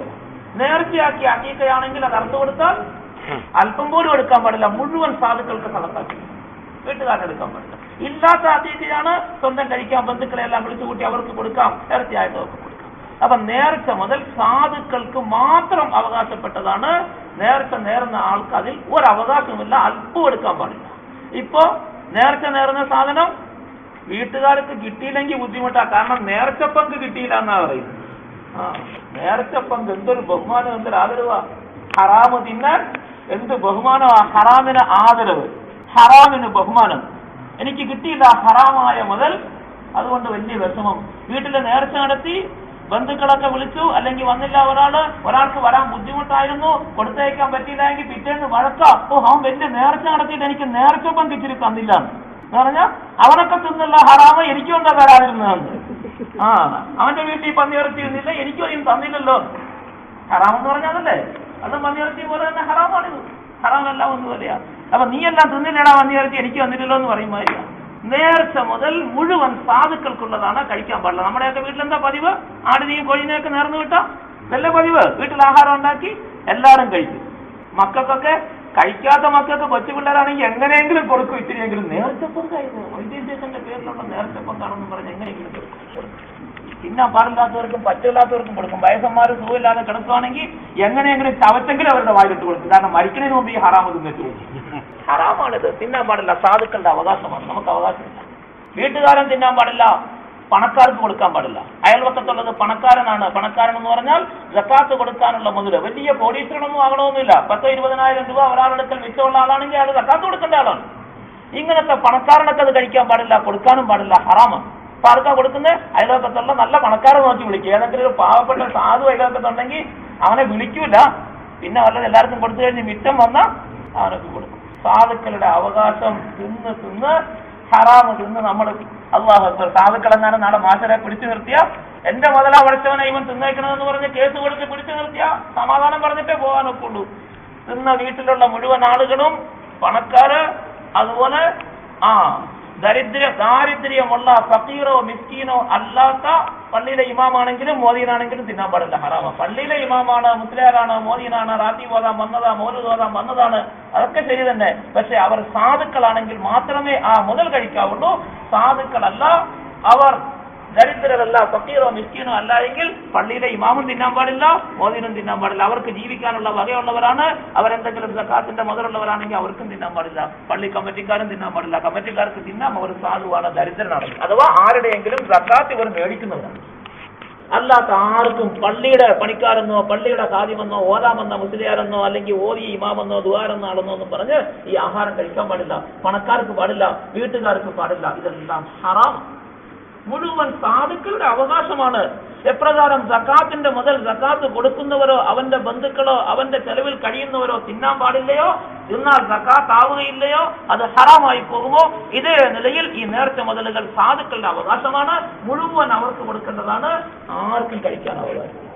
തിന്ന് തീർത്തുകളൊക്കെ ഇനി ചെയ്യും. എത്ര കാലം തിന്നോ അത് മുഴുവനും കണക്ക് കൂട്ടി അതിന്റെ വില നിശ്ചയിച്ച് സാധുക്കൾക്ക് സദഖ ചെയ്തേക്കും, കുറ്റത്തിൽ നിന്ന് ഒഴിവാകണം. എന്നിട്ട് അല്ലാഹുവിനോട് പറയും, പഠിച്ചവനെ അറിയാതെ തിന്നുപോയി പഠിച്ചവനെ, അതുകൊണ്ട് മാപ്പാക്കി തരണം, പൊരുത്തപ്പെട്ട് തരണം, പഠിച്ചവനെ പുറത്തു തരണം, ഇനി മേലാ തിന്നില്ല, തിന്നിടത്തോളം ഞാൻ സദക്ക ചെയ്യുന്നു അതിന്റെ പകരമായിട്ട് എന്ന് പറഞ്ഞ് അന്ന് മുതൽ തിന്നതിന്റെ വില കണക്ക് കൂട്ടി സദക്ക ചെയ്തേക്കും കുറ്റത്തിൽ നിന്ന് ഒഴിവാകണമെങ്കിൽ. കാരണം അള്ളാഹുവിനടുത്ത് പൊറുക്കലിനെ ചോദിച്ചിട്ട് കാര്യമൊന്നുമില്ല. ആരുടെയെങ്കിലും മുതൽ എവന്റെയെങ്കിലും മുതൽ കട്ടുകൊണ്ട് വന്ന് തിന്നേച്ച് പള്ളി വന്നിരുന്ന് ദുആന്ന് പഠിച്ചവനെ ഞാൻ കട്ടുകൊണ്ട് വന്ന് തിന്ന അവന്റെ മുതൽ നീ അങ്ങോട്ട് പുറത്തേരെന്ന് പറഞ്ഞാൽ അള്ളാഹ് പൊറുക്കില്ല. അള്ളാഹു തആല മനുഷ്യന്റെ മുതലുകളിൽ കൈകടത്തുക, മനുഷ്യനുമായിട്ടുള്ള ഇടപാടുകളിൽ അള്ളാഹ് കൈകടത്തുക. നാളെ മഹ്ശറയിൽ 3 കോടതിയാവുന്നു. 3 കോടതി. ഒന്ന് ഈമാൻ കുഫർ ഇതിനെ തീരുമാനിക്കുന്ന കോടതി. ഈമാനും കുഫറും തീരുമാനിക്കുന്ന കോടതിയാണ്. മൂമിനാണോ കാഫിറാണോ ഇതെല്ലാരെയും നോക്കും. മൂമിനാണെങ്കിൽ സ്വർഗത്തിന്റെ അവകാശി, അവൻ ഒഴിവാക്കി. കാഫിറാണെങ്കിൽ നരകത്തിന്റെ അവകാശി. ഇന്നല്ലദീന ആമനു വഅമിലു സ്വാലിഹാത്തി ലഹും ജന്നാത്തുൻ തജ്രി മിൻ തഹ്തിഹാൽ അൻഹാറു ഖാലിദീന ഫീഹാ അബദാ ഇന്നല്ലദീന കഫറൂ മിൻ അഹ്ലിൽ കിതാബി വൽ മുശ്രികീന ഫീ നാരി ജഹന്നമ ഖാലിദീന ഫീഹാ. രണ്ടും തീരുമാനമാണ്. ഫരീഖുൻ ഫിൽ ജന്നത്തി വ ഫരീഖുൻ ഫിസ് സഈർ. ഈമാനുള്ളവർ സ്വർഗാവകാശികൾ, ഈമാനില്ലാത്തവർ കാഫിറുകൾ നരകാവകാശികൾ. അവിടെ തീരുമാനം. അവിടെ ഒരു വിട്ടുവീഴ്ചയില്ല. ഈമാനിന്റെയും കുഫറിന്റെയും വിഷയത്തിൽ യാതൊരു വിട്ടുവീഴ്ചയില്ല. ഈമാൻ ഉണ്ടോ ശരി, ഇല്ല കാഫിർ തള്ളും. രണ്ടല്ലാതെ പിന്നെ മൂന്നാമത്തെ ഒരു പരിപാടി അവിടെ ഇല്ല. രണ്ടാമത്തെ കോടതി അല്ലാഹുവിന്റെ കടമകൾ, ബാധ്യതകൾ, ഇബാദാത്തുകൾ ഇതിലുള്ള വിചാരണ നടത്തുന്ന കോടതിയാണ്. അതിനെക്കുറിച്ച് ചോദ്യം ചെയ്യപ്പെടും. നമസ്കാരം, നോമ്പ്, സകാത്ത്, ഹജ്ജ്, മറ്റ് ഇബാദത്തുകൾ, അള്ളാഹു നിരോധിച്ച കാര്യങ്ങൾ, ചെയ്ത തെറ്റുകൾ ചെയ്തതിനെ കുറിച്ചുള്ള ശിക്ഷകൾ, ഇങ്ങനത്തെ കാര്യങ്ങൾ, അള്ളാഹുവിന്റെ ബാധ്യതകൾ. ഇവിടെ അള്ളാഹുവിന്റെ റഹ്മത്തും അള്ളാഹുവിന്റെ അഫുവും വിശാലമായതിൽ തുറന്നു. അള്ളാഹു ഉദ്ദേശിക്കുന്നവർക്ക് എല്ലാവർക്കും മാപ്പ് കൊടുത്ത് അവരെല്ലാം പുറത്തു കൊടുത്തുവിടും. അള്ളാഹു ഉദ്ദേശിക്കുന്നവരെ ശിക്ഷിക്കും. മൂന്നാമത്തെ കോടതി മനുഷ്യർ തമ്മിലുള്ള ഇടപാടുകളാണ്. കൊടുക്കൽ വാങ്ങൽ, ആരുടെയെങ്കിലും മുതലുകൾ എടുത്തത്, പിടിച്ചു പറിച്ചത്, അല്ലെങ്കിൽ ആരെയെങ്കിലും ഉപദ്രവിച്ചത്, കുറ്റപ്പെടുത്തിയത്, ആക്ഷേപിച്ചത്, ഗീബത്ത് പറഞ്ഞത്, നമീമത്ത് പറഞ്ഞത്, പരദൂഷണം പറഞ്ഞത്, കളവ് പറഞ്ഞത്, വഞ്ചിച്ചത്, ചതിവ് ചെയ്തത്, ഇങ്ങനെ മനുഷ്യനുമായിട്ടുള്ള ഇടപാടുകൾ. ഇവിടുത്തെ ഇടപാടുകൾ അല്ലാഹു തആല കൈകടത്തുകയില്ല. മനുഷ്യർ തമ്മിൽ തീർത്തോളും. ആരെങ്കിലും ഞാൻ നിനക്ക് പൊരുത്തപ്പെട്ട് തന്നു എന്ന് പറഞ്ഞു, ശരി, അല്ലാഹു തആല ഒഴിവാക്കിയിട്ടേക്ക്. പിന്നെ അല്ലാഹു അവനെ ചോദിക്കില്ല ആരെങ്കിലും പൊരുത്തപ്പെട്ട് തന്നു എന്ന് പറഞ്ഞു. ഇല്ല, എനിക്ക് എന്റെ പകരം കിട്ടിയേ മതിയാകൂ, തന്നേ ഒക്കുള്ളൂ, കൊടുത്തേ പറ്റൂ. അല്ലാഹു തആല അവിടെ വാങ്ങിച്ചു കൊടുക്കും, പിടിച്ചു വാങ്ങിച്ചു കൊടുക്കും. എങ്ങനെ വാങ്ങിച്ചു കൊടുക്കും?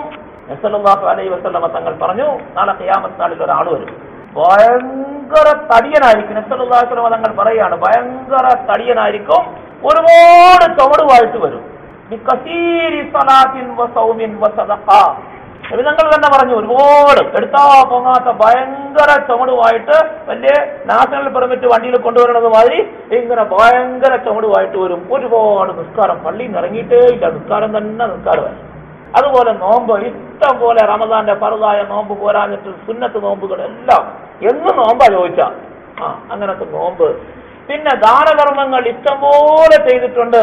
ഹജ്ജ് വർഷം തോറും മുടങ്ങാതെ ഹജ്ജ. റമദാനിൽ എപ്പോഴും മക്കയിൽ തന്നെ ഇഅ്തികാഫ്, റമദാനിൽ ഉംറയ്ക്ക് പോയി, അങ്ങനെ സ്ഥിരം നടക്കുക. പള്ളി പണിയിപ്പിച്ചിട്ടുണ്ട്, മദ്രസ പണിയിപ്പിച്ചിട്ടുണ്ട്, സാധുക്കൾക്ക് കൊടുത്തിട്ടുണ്ട്, പെണ്ണിനെ കെട്ടിച്ചിട്ടുണ്ട്, വീട് വെച്ച് കൊടുത്തിട്ടുണ്ട് എന്ന് വേണ്ട, അവൻ ചെയ്യാത്ത ഒരു കാര്യമില്ല. അങ്ങനത്തെ ഒരുപാട് ഇബാദത്തുകളുമായിട്ട് വലിയ ചുമടുമായിട്ട് വന്ന് നിൽക്കും. അല്ലാഹു തആലയുടെ ഈ മൂന്നാമത്തെ കോടതിയിൽ വന്ന് നിൽക്കും. അപ്പോ ഇവന് തീരുമാനമെടുക്കാൻ പോവുകയാണ്. ആർക്കെങ്കിലും ഇവനെക്കുറിച്ച് എന്തെങ്കിലും പരാതി ഉണ്ടെങ്കിൽ വരാമെന്ന് വിളിച്ചു പറയപ്പെടും. മഹ്ശറയിൽ മലക്കുകൾ വിളിക്കും. ഇവനുമായിട്ട് എന്തെങ്കിലും ബാധ്യതയോ ബന്ധമോ ഉണ്ടെങ്കിൽ വന്നോളണം, വാങ്ങിച്ചോളണം. സല്ലല്ലാഹു അലൈഹി വസല്ലം തങ്ങൾ പറയുന്നു, ഒരാൾ വരും, പ്രശ്നനെ ഇവൻ എന്നെ കാര്യമില്ലാതെ അടിച്ചിട്ടുണ്ട്, ആവശ്യമില്ലാതെ എന്നെ പിടിച്ച് ഇവൻ അടിച്ചു, അതിന് പകരം ഞാൻ അന്ന് എനിക്ക് കഴിവില്ലായിരുന്നു, ഇവൻ വലിയ ആരോഗ്യമുള്ളവനായിരുന്നു, എന്നെ അടിച്ചു, അതിന് പരിഹാരം. അല്ലാഹു തആല നോക്കും, അടിച്ചതിന് പരിഹാരം. ഈ അമലുകളിൽ നിന്നും കുറെ എടുത്ത് അവന് കൊടുക്കും, അല്ലാതെ വേറെ ഒന്നും കൊടുക്കാനില്ല. തീരുമാനം വരും, കോടതിയിൽ തീരുമാനിക്കും, 10,000 രൂപ, 25,000 രൂപ ഫൈന്, 25,000 രൂപ പിഴ അടച്ചേരുന്നു. പിഴ അടച്ചിട്ട് ഇന്ന് കോടതിയിലുള്ളതുമാതിരി പിഴ അടയ്ക്കാൻ പറ്റിയില്ലെങ്കിൽ 2 മാസവും കൂടെ അധിക തടവ്. അവിടെ തടവ് നരകത്തിൽ, അതിന് പിന്നെ പ്രത്യേകിച്ച് കാലാവധി ഒന്നുമില്ല, ഖാലിദീന ഫീഹാ അബദാ. അതുകൊണ്ട് 25,000 രൂപ പിഴ കൊടുക്കാൻ ഇവന്റെ അടുത്തുണ്ടോ? സല്ലല്ലാഹു അലൈഹി വസല്ലം തങ്ങൾ പറഞ്ഞു, ആളുകളുടെ ഇടപാടുകൾ വല്ലതും ഉണ്ടെങ്കിൽ കാശോ പണമോ കൊടുത്ത് ഇവിടെ വെച്ച് തീർത്തേരെ. മൻകാന അലാ അഖീഹി മദ്ലമത്തുൻ ഫല്യതഹല്ലൽഹു മിൻഹുൽ യൗം ഖബല അല്ലാ യകൂന ദീനാറും വലാ ദിർഹം. കാശും പണവും ഒന്നും ഇല്ലാത്ത ഒരു കാലം വരുന്നുണ്ടെന്ന് കാശ് കൊടുത്ത് ഒഴിവാക്കാൻ ഒക്കില്ല, ഇപ്പോഴേ ഒഴിവാക്കിയത് ചെയ്തില്ല. അവിടെ പോയി ഇവൻ വന്നു, അവിടെ നിന്ന് കുറെ വാരി കൊടുത്തു, കുറെ നിസ്കാരവും കുറെ നോമ്പും അവർക്ക്. വേറെ അടുത്തും വരും, മറിച്ചവനെ ഇവൻ എന്നെ പരദൂഷണം പറഞ്ഞു, ഞാൻ ചെയ്യാത്ത ഒരു കാര്യം, ഇല്ലാത്ത കാര്യം എന്നെ കുറിച്ച് പറഞ്ഞു, അപവാദം പറഞ്ഞു, അല്ലെങ്കിൽ ഞാൻ ചെയ്തതായിരുന്നു, പക്ഷേ എനിക്കത് പറയണത് ഇഷ്ടമല്ല, ഞാൻ തൗബ ചെയ്ത കാര്യമായിരുന്നു, ഇവൻ പോയി ആളുകളെടുത്ത് പറഞ്ഞു, പരദൂഷണം പറഞ്ഞ് എന്നെ കുറിച്ച് കുഴപ്പമുണ്ടാക്കി, അതുകൊണ്ട് പരിഹാരം. അള്ളാഹുവിന്റെ കോടതിയിൽ നിന്ന് വിധി വന്നു, കൊടുത്തേരെ 50,000. 50,000 എവിടെയാ കൊടുക്കാനുള്ളത്? അതുകൊണ്ട് എത്ര നമസ്കാരം കൊടുക്കുമെന്നറിയാവോ? ഹദീസുകളിൽ വരുന്നു, നബി സല്ലല്ലാഹു അലൈഹി വസല്ലം തങ്ങളുടെ ഹദീസുകളിൽ നിന്ന് മനസ്സിലാകുന്നു, ഒരു മനുഷ്യനൊക്കെ മറ്റൊരു മനുഷ്യന്റെ മേൽ ഹറാമായ അവകാശമില്ലാത്ത 4 പൈസ, ഒരു ദിർഹം 4 പൈസ ഉണ്ടെങ്കിൽ ഈ 4 പൈസയ്ക്ക് പകരം അവന്റെ മഖ്ബൂലായ അള്ളാഹുവിന്റെ അടുക്കൽ സ്വീകരിക്കപ്പെട്ട 40 നമസ്കാരം എടുത്തുകൊടുക്കും. അള്ളാഹുവിന്റെ അടുക്കൽ അംഗീകരിച്ച് സ്വീകരിക്കപ്പെട്ട 40 നമസ്കാരം. നമ്മുടെയൊക്കെ ജീവിതം മുഴുവൻ പരിശോധിച്ച ഒരു റക്കാത്ത് പോലും അള്ളാഹുവിന്റെ അടുക്കൽ സ്വീകരിക്കപ്പെട്ടതോ അംഗീകരിക്കപ്പെട്ടതോ കാണുമെന്ന് ഉറപ്പ് പറയാൻ പറ്റില്ല. നമ്മുടെയൊക്കെ നിസ്കാരം അതുപോലെ. അങ്ങനത്തെ നമസ്കാരമല്ല കൊടുക്കുന്നത്, സ്വീകരിക്കപ്പെട്ട അള്ളാഹുവിന്റെ അടുക്കൽ അംഗീകരിക്കപ്പെട്ട 40 നമസ്കാരം. ചിലത് പറയുന്നത് 70 നമസ്കാരമാണ് കൊടുക്കപ്പെടുന്നത് എന്ന്. എന്തിന്? ഒരു ദിർഹം 4 പൈസ. അപ്പൊ 50,000 രൂപ ഫൈനിട്ട എത്ര നമസ്കാരം കൊടുക്കും? അത് കഴിയുമ്പോൾ കുറച്ച് കഴിഞ്ഞ് അടുത്തയാൾ വരുന്നു, കുറച്ചവനെ ഞാൻ ഇവന്റെ അടുത്ത് 100 രൂപ കടം മേടിച്ചായിരുന്നു, തിരിച്ചു കൊണ്ടേ കൊടുത്തപ്പോൾ അവൻ ഇവന്റെ അടുത്ത് 120 രൂപ മേടിച്ചു. 20 രൂപ എന്റെ അടുത്ത് കൂടുതൽ മേടിച്ചിട്ടുണ്ട്, എന്നെ പറ്റിച്ച് മേടിച്ചതാണ്. അവൻ 10% ഉള്ളെന്ന് ആദ്യം പറഞ്ഞായിരുന്നു, പിന്നെ കൊണ്ടേ കൊടുത്തപ്പോ 20% 20 രൂപ മേടിച്ചു. ആദ്യം ചോദിച്ചോ അതെ നീ ഇന്നലെ തരാമെന്നാ പറഞ്ഞ, ഇന്നലെ തന്നിരുന്നെങ്കിൽ അത് മതിയായിരുന്നു, ഇന്നലെ കൊണ്ടുവന്ന് നേരം കൊടുത്തപ്പോ അടുത്ത ദർജയായി, അതുകൊണ്ട് കൂട്ടുപലിശ 120 രൂപ വാങ്ങിച്ചു. അതിന്റെ പരിഹാരം പലിശയോ? അതിനാണെങ്കിൽ പിന്നെ അള്ളാഹുവിന്റെ അടുത്ത് കണക്കൊന്നുമില്ല, നീ പെരുപ്പിക്കാൻ മേടിച്ചതാ അല്ലേ, അതുകൊണ്ട് പെരുത്ത് തന്നെ കൊടുക്കെന്ന് പറയും. 5 ലക്ഷം കൊടുത്തേക്കാൻ പറയും, ഉണ്ടോ കൊടുക്കാൻ? എല്ലാം വായിക്കൊണ്ട് പോകും. സല്ലല്ലാഹു അലൈഹി വസല്ലം തങ്ങൾ പറഞ്ഞു, അവസാനം പരാതിക്കാർ ബാക്കി ഇങ്ങനെ നിൽക്കുകയാണ്, ഇവന്റെ ചുവടെല്ലാം തീർന്നു, വണ്ടിയൊക്കെ കാലിയായി, ഇനി ഒന്നുമില്ലാതെ വരുമ്പോ പിന്നെ എന്ത് ചെയ്യും? ആളുകൾ വന്ന് പിന്നെയും വന്ന് പരാതിയാ, അങ്ങനെ ചെയ്തു, എന്റെ വീടിന്റെ പറമ്പിന്റെ അതിർത്തിയിൽ ആ വർഷവനെ ഇവൻ താമസിച്ചുകൊണ്ടിരുന്നത്, അവൻ വേര് കെട്ടിയപ്പോ മതില് കെട്ടിയപ്പോ എന്റെ മതിലിൽ നിന്ന് ഇച്ചിരി ഇടിച്ചിട്ട് 1 ഇഞ്ച് സ്ഥലം പിടിച്ചോണ്ട് പോയായിരുന്നു. 1 ഇഞ്ച് സ്ഥലത്ത് കയറ്റി 1 ഇഞ്ച് കയറ്റി. അതാണോ? അതിന് ഇതൊന്നും അല്ലല്ലോ പരിഹാരം, ഇത് പോരല്ലോ, നിനക്ക് തന്നാ മാത്രം പോരല്ലോ. സല്ലല്ലാഹു അലൈഹി വസല്ലം തങ്ങൾ പറഞ്ഞു, ഇങ്ങനെ അതിന് കയറ്റി കെട്ടുന്നവരുടെ, മറ്റുള്ളവരുടെ ഭൂമി എടുക്കുന്നവരുടെ, അവരിങ്ങനെ എടുത്താൽ, ഒരു ചാൺ എടുത്താൽ 1 ഇഞ്ച് സ്ഥലം 1 ഏക്കർ മതിന് കെട്ടിയപ്പോഴല്ല, ഒരു ചാൺ ഒന്ന് പതുക്കെ ഒന്ന് അങ്ങോട്ട് മാറി എന്നെടുത്തതേ ഉള്ളൂ. ഇത്രയും പോലും ആരെങ്കിലും ചെയ്തിട്ടുണ്ടെങ്കിൽ അവനോട് ആ ഭൂമി 7ാം ഭൂമി വരെ കുഴിച്ചെടുക്കാൻ പറയും. അവനെ കൊണ്ട് തന്നെ കുഴിപ്പിക്കും. 7ാം ഭൂമി വരെ കുഴിപ്പിച്ച് ഈ മണ്ണ് മുഴുവനും എടുത്ത് മാല പോലെയാക്കി ഇവന്റെ കഴുത്ത്. മൻ അഖദ ശിബ്റ അർദിൻ യുതബ്ബഖു യൗമൽ ഖിയാമത്തി മിൻ 7 അർദീൻ. 7ാം ഭൂമി വരെ കുഴിച്ച് ആ മണ്ണ് മുഴുവനും കുഴിച്ച് അവനെ കൊണ്ട് തന്നെ കുഴിപ്പിക്കും. കുഴിപ്പിച്ച് അതിനെ മാല പോലെയാക്കി ഇവന്റെ കഴുത്തിൽ ഇട്ട് കൊടുക്കും. കഴുത്ത് നിർത്താൻ പറ്റുമോ? തല നിർത്താൻ പറ്റൂല, ഭാരം കാരണം. ഒരു വട്ട മണ്ണ് ജീവിതത്തിൽ ചുമന്നിട്ടില്ലാത്തവനാ, അവനോട് 7ാം ഭൂമി വരെയുള്ള മണ്ണെടുത്ത് ചുമക്കാൻ പറയും. എന്നിട്ട് പിന്നെ എടുത്തതിന്റെ വില കണക്കാക്കും. വില കണക്കാക്കിയിട്ട് അതിന് ഫൈനാകുമ്പോ അതിന് ഉള്ള വിലയല്ലല്ലോ, കൊടുക്കാൻ പറയും. കൊടുക്കാൻ പറ്റുന്നതുകൊണ്ട് എല്ലാം തീർന്നു, വണ്ടി കാലിയായിട്ട് നിൽക്കുക. പിന്നെ എന്ത് ചെയ്യും? സല്ലല്ലാഹു അലൈഹി വസല്ലം തങ്ങൾ പറഞ്ഞു, അവനോട് ചോദിക്കും, നീ എന്തെല്ലാം പാവം ചെയ്തിട്ടുണ്ട്? ഈ പരാതിക്കാരന് നോക്കുമ്പോ അവൻ മഹാഭാവിയ, ഒരുപാട് പാവം ചെയ്തിട്ടുണ്ട്. അവന്റെ പാവങ്ങളിൽ കുറെ പാവം എടുത്ത് ഇവനക്ക് കൊടുക്കും പകരമായിട്ട്. കാശ് കൊടുക്കാനില്ലല്ലോ, അതുകൊണ്ട് നീ എടുക്കും. ഇങ്ങനെ ഓരോരുത്തരെയും കൊടുക്കും. അവസാനം നബി സല്ലല്ലാഹു അലൈഹി വസല്ലം തങ്ങൾ പറഞ്ഞു, ഈ ഭയങ്കര ഇബാദത്തിന്റെ ചുമടുമായിട്ട് വന്നവനെ പിടിച്ച് മലക്കുകൾ ചുരുട്ടിക്കെട്ടി മുഖം കുത്തി നരകത്തിലേക്ക് വലിച്ചെറിയുമൊന്നുമില്ല. ഇതാണ് 3ാമത്തെ കോലം. അവിടെയാണ് അള്ളാഹുവിന്റെ ഒരു വിട്ടുവീഴ്ചയും ഒരു കൈകടത്തലുമില്ല. മനുഷ്യൻ അടിമകളുടെ വിഷയത്തിൽ ഇടപാടുകളിൽ ഒരു കൈകടത്തലുമില്ല. അവിടെ അങ്ങനെ തന്നെ വിട്ടേക്കും. അള്ളാഹു നിങ്ങൾ തന്നെ തീർത്തതിന് ശേഷം ബാക്കി എന്റെ കാര്യം ഞാൻ നോക്കാം. ഇടപാടുകൾ നിങ്ങൾ തീർക്കും. അതുകൊണ്ട് ഇവിടെ തന്നെ ഇടപാടുകൾ തീർക്കണം. എന്തെല്ലാം ഇടപാടാണ് നമുക്ക് തീർക്കാനുള്ളത്? പഠിച്ചത് എന്തെല്ലാം ഇടപാടുകളാണ് തീർക്കാനുള്ളത്? പറഞ്ഞാൽ തീരാത്ത ഇടപാടുകൾ. വലിയ കാര്യമായിട്ട് വലിയ ഓറഞ്ചും ആപ്പിളും ഒക്കെ കൊണ്ടുവന്ന് വെച്ചേക്കും. ഒരാൾ വന്ന് നിൽക്കും, ആ ഓറഞ്ച് വില ചോദിക്കും, അല്ലെങ്കിൽ ആപ്പിൾ വില ചോദിക്കും 50 രൂപ. ആപ്പിളെല്ലാം പറക്കി കൊടുക്കും. ഇവൻ നോക്കി നല്ല കൊള്ളാവുന്ന ആപ്പിൾ, നല്ല ആപ്പിളാണോ? നല്ല ആപ്പിളാ, ഇന്ന് വന്നതേ ഉള്ളൂ.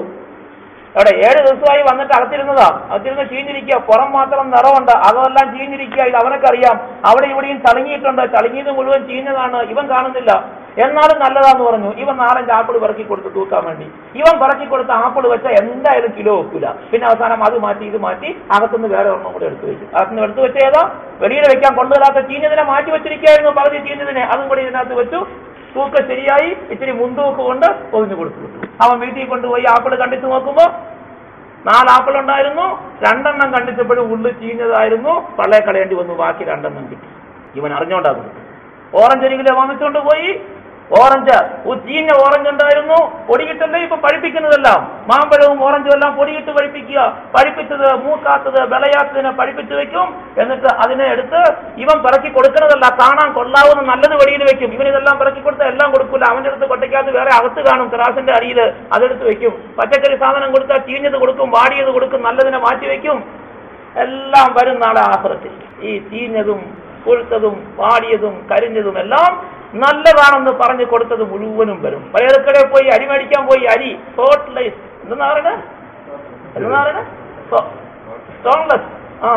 സ്റ്റോൺലെസ് അരിയാണ്.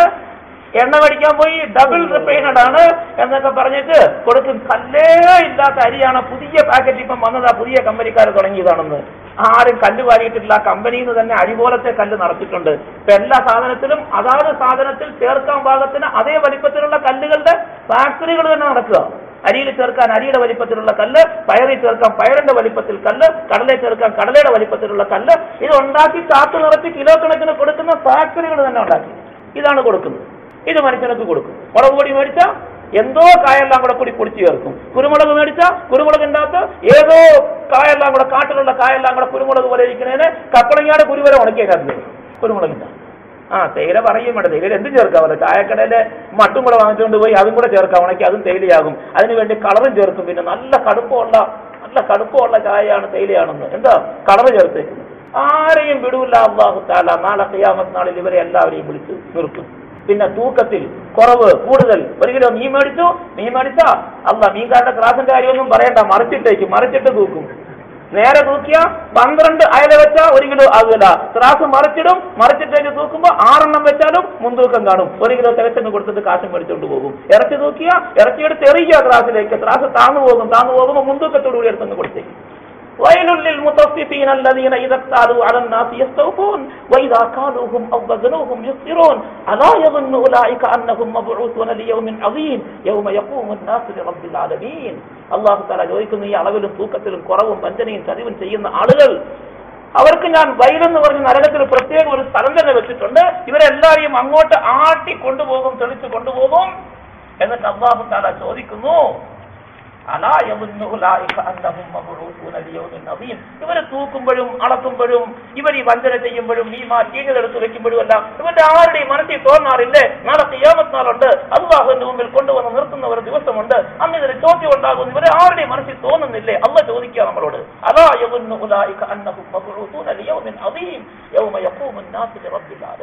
അല്ലാഹു പറയുന്നത് ഭയങ്കര ദിവസമാണെന്ന്. എന്ത് ദിവസമാണെന്നറിയാമോ? മഹ്ശറയിൽ അല്ലാഹു അക്ബർ, അല്ലാഹുവിന്റെ മുമ്പിൽ നിർത്തപ്പെടും. ഒരു മനുഷ്യനും ഒരു വിട്ടുവീഴ്ചയും കിട്ടുകയില്ല. അങ്ങനത്തെ ദിവസമാണ്. ഇതിനെല്ലാം സമാധാനം പറയും. ഈ മുഴുവൻ കാര്യവും അല്ലാഹു തആല രേഖപ്പെടുത്തി വെച്ചിരിക്കും. ഇതൊക്കെ നാളെ നടക്കാൻ പോകുന്ന കാര്യം. ഖിയാമത്ത് നാളിൽ ഇതെല്ലാം നടക്കുന്നതാണ്. ഇതൊക്കെ നന്നാക്കാൻ വേണ്ടിയിട്ട് അല്ലാഹു തആല മുഅ്മിനീങ്ങളുടെ നോമ്പ് നിസ്കാരവും ഒക്കെ പറഞ്ഞു. പക്ഷെ ഇതിന് നിസ്കാരവും നോമ്പും ഇത് നടത്താനുള്ള ഉപാധിയായിട്ട് എല്ലാവരും കണ്ടിരിക്കുക. അത് നബി സല്ലല്ലാഹു അലൈഹി വസല്ലം തങ്ങൾ പറഞ്ഞു, ഇങ്ങനെ വരുന്ന ആള് ഒന്നുമില്ലാതെ അവസാനം ബാക്കിയുള്ളവരുടെ പരാതിക്കാരാണോ അവരുടെ പാവങ്ങൾ ഇവരുടെ മേൽ കെട്ടിവെച്ച് ഇവരെ നരകത്തിലേക്ക് ഇടും. വലിയ കാര്യവുമായിട്ട് വന്ന ആളുകൾ ഒന്നുമില്ല.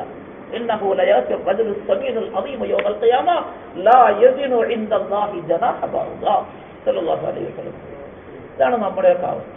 നമുക്കെല്ലാം നാളെ മഹ്ശറയിൽ വരാനിരിക്കുന്ന അവസ്ഥ ഇതാണ്. ഇപ്പോഴേ തൗബ ചെയ്ത് പൊരുത്തപ്പെടിച്ച് പറയാനുള്ളത് പറഞ്ഞു തീർത്ത് നേരെ ചൊവ്വ കാര്യങ്ങൾ നടത്തിപ്പോയാൽ രക്ഷപ്പെടും. അല്ലാഹു തആല രക്ഷപ്പെടാനുള്ള വഴി കാണിച്ചു തരും. ഇല്ലെങ്കിൽ അപകടമാണ്, വലിയ അപകടമാണ്. ഹറാമായ നിലയിൽ ഇങ്ങനെ ചെയ്യുന്ന ഈ കാര്യങ്ങൾ മുഴുവനും അതാണ് നമ്മളുടെ നേർച്ചയും നമ്മൾ തിന്നുകൊണ്ടിരിക്കുക ഹറാമായി. ഇതൊന്നും ഹറാമായ ആഹാരം നമ്മളുടെ ഉള്ളിലേക്ക് പോകാനേ പാടില്ല. ഈ ഹറാമായ ആഹാരം അല്പമെങ്കിലും ഉള്ളിൽ പോയാൽ അവരുടെ ദുആയും സ്വീകരിക്കുക. എന്തെല്ലാം കാണിച്ച് കരഞ്ഞ് ദുആ ചെയ്താലും റമദാനൊക്കെ ആകുമ്പോൾ എത്ര കരഞ്ഞാ ഓരോരുത്തർ ദുആ ചെയ്യണത്. എങ്ങനെയാ കരഞ്ഞ് ദുആ ചെയ്യുന്നത്? കാലത്തെ കൊടുത്തുവിട്ട കാശ് അസറ് കഴിഞ്ഞ് ഇറങ്ങിപ്പോയി നിന്നേച്ച് എല്ലാത്തിന്റെയും 110, 20 വെച്ച് കൂട്ടുപലിശയും ചേർത്ത് മേടിച്ച് അതെല്ലാം മടിയിൽ കെട്ടി നിറച്ച് നല്ല ഭദ്രമായിട്ട് വെക്കും. എന്നിട്ട് മഗ്‌രിബിന് 15 മിനിറ്റ് മുമ്പേ നോമ്പ് തുറക്കുന്നതിന് മുമ്പേ ഉദു എടുത്ത് പള്ളിക്കകത്ത് മിഹ്റാബിന്റെ മുമ്പിൽ വന്നിരുന്നിട്ട് ആടി കരഞ്ഞ് ദുആ, കണ്ണിൽ ഇങ്ങനെ വെള്ളം ഒഴുക, പായെല്ലാം നനഞ്ഞു പോകും. റസൂലുള്ളാഹി സ്വല്ലല്ലാഹു അലൈഹി വസല്ലം പറഞ്ഞു, അവനെ എത്ര വിളിച്ചാലും ശരി നടക്കില്ല. ഫഅന്നാ യുസ്തജാബു ലിദാലിക വമതഅമുഹു ഹറാം വമൽബസുഹു ഹറാം ഫഗുദിയ ബിൽ ഹറാം ഫഅന്നാ യുസ്തജാബു ലിദാലിക. ആരുടെയും ദുആക്ക് സ്വീകരിക്കപ്പെടുകയില്ല. ദുആ സ്വീകരിക്കപ്പെടുകയില്ല. കരഞ്ഞ് ദുആ ചെയ്യുന്ന ആൾക്കാരൊക്കെ കാണും, പക്ഷെ ആ കരച്ചിൽ കൊണ്ട് യാതൊരു ഫലവും ഉണ്ടാകും. അല്ലാഹു തആല മനസ്സിലാക്കാൻ ബാധ്യത. ഇതൊക്കെയാണ് നമ്മുടെയൊക്കെ പ്രവൃത്തികൾ, നമ്മുടെയൊക്കെ നേർച്ച. അതുകൊണ്ട് നേർച്ച ഇബാദത്താണ്. അള്ളാഹുവിന് വേണ്ടി മാത്രം ചെയ്യുക, അള്ളാഹുവിന് വേണ്ടി മാത്രമാക്കുക നേർച്ച. അള്ളാഹുവിന് വേണ്ടി അല്ലാത്ത നേർച്ചകൾ അംഗീകരിക്കപ്പെടുകയില്ല, ശരിയാവുകയില്ല, തെറ്റാണ്. 2, നേർച്ചയാക്കുന്ന വസ്തുക്കൾ, കാര്യങ്ങൾ അള്ളാഹുവിന്റെ ഇബാദത്തായ ഖുർബത്തായ കാര്യമായിരിക്കണം. അല്ലാത്ത കാര്യം നേർച്ചയാക്കുക. ഒരാൾ പള്ളിയിൽ അത്തറ് പൂശിയേക്കാമെന്ന് നേർച്ചയാക്കി, അല്ലെങ്കിൽ പള്ളിയിൽ സുഗന്ധം പുകപ്പിച്ചേക്കാമെന്ന് നേർച്ചയാണ് നടക്കും, ചെയ്യാം. പള്ളിയിൽ നല്ല ചന്ദനം വാങ്ങിച്ചുകൊണ്ട് വന്ന്, നല്ല സാമ്പ്രാണി വാങ്ങിച്ചുകൊണ്ട് വന്ന്, അല്ലെങ്കിൽ അതുപോലത്തെ ഏതെങ്കിലും കസ്തൂരി കൊണ്ടുവന്ന് പള്ളിയിൽ തേക്കാം, പള്ളിയിൽ വെക്കാം, പള്ളിയിൽ പണം കിട്ടും, നല്ലതാണ്. അതേസമയത്ത് ഒരാൾ നേർച്ചയാക്കി, ഞാൻ ഭീമാപ്പള്ളി എന്ന് പറഞ്ഞാൽ പള്ളി എന്ന് പറയുന്നതേ ഉള്ളൂ, എല്ലാവരുടെയും ഉദ്ദേശം അതല്ല. പള്ളി കയറുന്നുണ്ട് അവിടെ. ഇവിടുന്ന് ഭീമാപ്പള്ളി പോകുന്ന ആൾക്കാർ ഭീമാപ്പള്ളിയിലെ പള്ളി കാണാതെയാണ് തിരിച്ചു വരുന്നത്. അക്ബറയോട് ചേർന്ന് പള്ളിയുണ്ട്, പക്ഷേ ഭീമാപ്പള്ളി നേർച്ചയ്ക്ക് പോയവരാരും മിക്കവാറും പലരും പള്ളി കണ്ടിട്ടുണ്ടാവില്ല. അവിടെ അങ്ങനെ പള്ളി ഉണ്ടെന്നുള്ള ഇവരും പോലും അറിയില്ല. നിസ്കാരമൊക്കെ അവിടെ നടക്കുന്നുണ്ട്, ബാങ്ക് വിളിയും ജമാഅത്തും ഒക്കെ നടക്കുന്നുണ്ട്. ഈ പോകുന്നവരാരും അവിടെ പോകില്ല. അവരിപ്പുറത്ത് അതിനേക്കാളും വലിയ കെട്ടിടം കണ്ടിട്ട് അതിനകത്ത് ഇങ്ങനെ നിൽക്കും. അവിടെ പോയി കാത്തു നിന്ന് പൂമാല ഇടാൻ വേണ്ടിയിട്ട് മാലയുടെ പൈസ കൊടുക്കും. പിന്നെ എന്നിട്ട് നൂലെന്ന് കെട്ടഴിച്ച് പിടിപ്പിക്കും. പാത്തിയാടിയും യാസീനും പാത്തിയൊക്കെ ഓടി കെട്ടിവെച്ചിരിക്കുകയല്ലേ, അതെല്ലാം അഴിച്ചു പിടിപ്പിക്കും. പിടിയിട്ടെല്ലാം കഴിഞ്ഞിട്ട് പിന്നെ അവിടെ ആൾ കൂട്ടം കൂടി നിന്ന് കഴിയുമ്പോൾ ആ മറ ഇങ്ങനെ നീക്കും, കാശ് കൊടുത്തിട്ടോ. കാത്തിങ്ങനെ നിൽക്കുകയാണ്. ദൂരെ ഒരു സ്ഥലത്തിൽ കബറിന്റെ കെട്ടിടം കാണാം. അതൊന്ന് കണ്ട അൽഹംദുലില്ലാഹ്, സ്വർഗം കണ്ടതുപോലെയായി. സല്ലല്ലാഹു അലൈഹി വസല്ലം തങ്ങളുടെ കല്യാണം കണ്ടതുപോലെയായി സ്വർഗത്തിൽ വെച്ച്. അത്രയും തൃപ്തിയാണ് കാശ് കൊടുത്തത്. എന്ത് കാണാനാ? കബർ കാണുന്നതിലോ? ആരുടെ കബർ കാണാനും ഒരു മടിയുമില്ല. ഇത് പിടിച്ച് കെട്ടി അതിനകത്താക്കി എല്ലാം കൂടെ കൂട്ടി കെട്ടി വെച്ച് പെയിന്റൊക്കെ അടിച്ച് വാതിലൊക്കെ ഉണ്ടാക്കി അടച്ച് പൂട്ടി വെച്ചിട്ട് അത് പതുക്കെ ഒന്ന് തുറന്ന് കാണിക്കുമോ, പതുക്കെ ഒന്ന് കണ്ടോളാം. 15 രൂപ ആൾക്ക് 15 രൂപ വീതം കൊടുത്താൽ, അല്ലെങ്കിൽ 25 രൂപ വീതം കൊടുത്താൽ ഒന്ന് പതുക്കെ ആ മറയൊന്ന് മാറ്റി കാണിക്കും. കുത്തിടുമ്പോ ഇങ്ങനെ അങ്ങ് മാറിപ്പോകും. എന്താ ബഹുമാനം എന്നറിയാമോ? പിന്നെ നിലത്തിരിക്കൂല, നിലത്തുനിന്ന് കുറച്ചും കൂടെ പൊങ്ങാൻ പറ്റുമെങ്കിൽ അത്രയും പൊങ്ങും. അത് കഴിഞ്ഞ് പിന്നെ 25 രൂപ കൊടുത്ത് കുറച്ച് വെള്ളമോ എണ്ണയോ പ്രസാദവും കൂടെ മേടിച്ചോട്ട് വരും. കൊണ്ടുവന്ന് ഇവിടെ കൊണ്ടുവന്ന് എല്ലാവരുടെയും തലയിലേക്കം തൊട്ട് വരട്ടിയ, എല്ലാവരുടെയും നെറ്റി കൂടെ ഓരോ പൊട്ട് പോലെ തൊട്ട് കൊടുത്താ ഉണങ്ങിയ പൂവൊക്കെ തബറുക്കാത്തെന്നും പറഞ്ഞിട്ട് മേടിച്ചോണ്ട് വരും. അവിടെ പ്രാവിന് തിന്നാൻ വേണ്ടി കൊണ്ടുവന്ന് നേർച്ചയായിട്ട് അരി വിതരണം ചെയ്യും. അതെല്ലാം തൂത്തുകൂട്ടി വാരി വെച്ചാൽ കുറച്ച് താഴെ കിടന്ന അരിയും ഈ ഉണങ്ങിയ പൂവും കൂടെ ചെറിയ പാക്കറ്റിലാക്കി വെച്ചിട്ട് തബറുക്കാത്തായിട്ട് കൊടുത്തു വിടും. അത് മേടിച്ചോണ്ട് വരും. കൊണ്ടുവന്ന് പിന്നെ വീട്ടിൽ വെച്ചപ്പോ എല്ലാം ആയി. എന്തൊക്കെയാ മനുഷ്യൻ ചെയ്തു കൂട്ടുന്നത്? ഇതുകൊണ്ടൊന്നും ആഖിറത്തിൽ രക്ഷപ്പെടാൻ പറ്റുകയില്ല, അള്ളാഹുവിന്റെ അടുക്കൽ രക്ഷപ്പെടാൻ പറ്റുകയില്ല. അള്ളാഹുവും റസൂൽ സല്ലല്ലാഹു അലൈഹി വസല്ലം നിങ്ങളും ഇതൊന്നുമല്ല കാണുന്നത്. ഇതൊന്നും ദീനല്ല. ഇതൊക്കെ ചുമ്മാ ദീനായിട്ട് നമ്മളുടെ മുമ്പിൽ അവതരിപ്പിക്കുകയാണ് ചില ആളുകൾ. അവരുടെ ജീവിതത്തിന് വേണ്ടി, അവരുടെ വയറിനും കീർത്തിക്കും വേണ്ടി അവതരിപ്പിക്കുക. ഇത് പഴയ കാലത്തും ഞാൻ ആദ്യമേ അതാ പറഞ്ഞു വന്നത്. മക്കയില്, കഅബയില് മുശ്രിക്കീങ്ങൾ, നബി സല്ലല്ലാഹു അലൈഹി വസല്ലം തങ്ങളെ വിശ്വസിക്കാത്തവർ, മുഅ്മിനീങ്ങൾ ആയിട്ടേ ഇല്ലാത്ത ആളുകൾ, അവരും ഇതൊക്കെ തന്നെയാണ് ചെയ്തുകൊണ്ടിരുന്നത്. അവരും കഅബയ്ക്ക് നേർച്ചയാക്കുമായിരുന്നു, സഫായ്ക്ക് നേർച്ചയാക്കുമായിരുന്നു, മർവായിൽ നേർച്ചയാക്കുമായിരുന്നു, വിഗ്രഹങ്ങൾക്കെല്ലാം പ്രസാദം കൊണ്ടുവന്ന് കൊടുക്കുമായിരുന്നു, എല്ലാത്തിനും വലിയ വലിയ നേർച്ചകളൊക്കെ സമർപ്പിക്കുമായിരുന്നു, എല്ലാം ചെയ്യും. മൃഗങ്ങളെ നേർന്നുവിടും, മൃഗങ്ങളെ അറുത്തു കൊടുക്കും, ഒക്കെ ചെയ്യുമായിരുന്നു. വിഗ്രഹങ്ങളുടെ പേര് പറഞ്ഞ മൃഗങ്ങൾ അറുത്തോണ്ടിരുന്നത്. ഏത് വിഗ്രഹത്തിന് വേണ്ടി നേർച്ചയാക്കിയോ ആ വിഗ്രഹത്തിന്റെ പേര് പറയും. ബിസ്മില്ലാ പറയേണ്ട സ്ഥാനത്ത് ബിസ്മില്ലാ, ബിസ്മിൽ ഉസ്സ, ബിസ്മി ഫുദൽ, ബിസ്മി ഉബൽ, ഓരോ വിഗ്രഹങ്ങളുടെ പേര് പറഞ്ഞിട്ട് അത് മൃഗത്തെ അറക്കുമായിരുന്നു. എന്നിട്ട് സദഖ ചെയ്യുമായിരുന്നു. അല്ലാഹു തആല പറഞ്ഞു, ഇങ്ങനത്തെ വിഗ്രഹങ്ങളുടെയോ മറ്റേതെങ്കിലും മഹാന്മാരുടെയോ സാലിഹീങ്ങളുടെയോ പേര് പറഞ്ഞ് അല്ലാഹുവിന്റെ പേരല്ലാതെ മറ്റേതെങ്കിലും പറഞ്ഞ് അറുത്താൽ അത് ശവത്തിന് തുല്യം ഹറാമാണ്. ഔ ഫിസ്ഖൻ ഉഹില്ല ലിഗൈരില്ലാഹി ബി. ബിസ്മില്ലാ പറഞ്ഞ് അറക്കണം. നബി സല്ലല്ലാഹു അലൈഹി വസല്ലം തങ്ങളോട് ആർക്കെങ്കിലും മതിപ്പ് കുറവുണ്ടോ, ബഹുമാനം കുറവുണ്ടോ? ഒരാൾ പറഞ്ഞു അറക്കാൻ നേരത്തെ ബിസ്മി മുഹമ്മദിൻ സല്ലല്ലാഹു അലൈഹി വസല്ലം എന്ന് കോഴിനെ തിന്നാവോ? ഹറാമാണ് ഈ കോഴിനെ തിന്നൽ. പറഞ്ഞത് ആരുടെ പേരാ? സല്ലല്ലാഹു അലൈഹി വസല്ലം തങ്ങളുടെ പേരാ പറഞ്ഞത്. തങ്ങളുടെ പേര് സലാത്തോടു കൂടിയാ പറഞ്ഞത്. ഹറാമാണ്. ബിസ്മില്ലാ പറഞ്ഞല്ലാതെ വേറെ ഏത് പേര് പറഞ്ഞർത്താലും ഹറാം, തിന്നാൻ പാടില്ല. ശവത്തിന്റെ കൂട്ടത്തിൽ ഹർമത് അലൈക്കുമുൽ മൈതതു വദ്ദമു വലഹ്മുൽ ഖിൻസീരി വമാ ഉഹില്ല ബിഹി ലിഗൈരില്ലാഹ് والمنخنقة والموقوذة والمتردية والنطيحة وما أكل السبع إلا ما ذكيتم وما ذبح على النصب وأن تستقسموا بالأزلام ذلكم فسق اليوم يئس الذين كفروا من دينهم. അല്ലാഹു തആല പറഞ്ഞു ഇതൊക്കെ ഹറാമാണ്. ഇന്ന് ഇതൊക്കെ ചുമ്മാ സാധാരണ കാര്യമായിട്ട് അല്ലെങ്കിൽ വലിയ ദീനായിട്ടാണ് ആളുകൾ ചെയ്യുന്നത്. ഈ ദീനൊന്നും ദീനല്ല, അള്ളാഹുവിന്റെ ദീൻ എന്താന്ന് മനസ്സിലാക്കണം. അതുകൊണ്ട് നേർക്ക് നേരുന്നത് നേരായിട്ട് ചെയ്യാവുന്ന കാര്യങ്ങൾ ഇബാദത്തുകൾ നേർച്ചയാക്കി, അല്ലാത്ത സാധനങ്ങൾ നേർച്ചയാക്കരുത്. എന്തെങ്കിലും നേർച്ചയാക്കി പട്ടു വിരിച്ചേക്കാം, അല്ലെങ്കിൽ ജാറം മൂടിയേക്കാം എന്നൊക്കെ നേർച്ചയാക്കിയതൊന്നും നേർച്ചയാകൂല. ഒരു പട്ടും അവിടെ കൊണ്ടേ വിരിക്കണ്ട, ചുവന്നുകൊണ്ട് പോവുക. ഇവിടെ നിന്ന് എവിടം വരെയാ? അജ്മീർ വരെ, നാഗൂർ വരെ കൊണ്ടുപോവുക നേർച്ചയ്ക്ക്. ഈ നേർച്ചയൊന്നും നേർച്ചയാക്കും, അതിന്റെ ഒന്നും ആവശ്യമില്ല. പള്ളികളിൽ ഇബാദത്ത് നേർച്ചയാക്കിയാൽ ഇന്ന പള്ളി എന്ന് നിർബന്ധവുമില്ല, ഏത് പള്ളിയിലും ആകാം.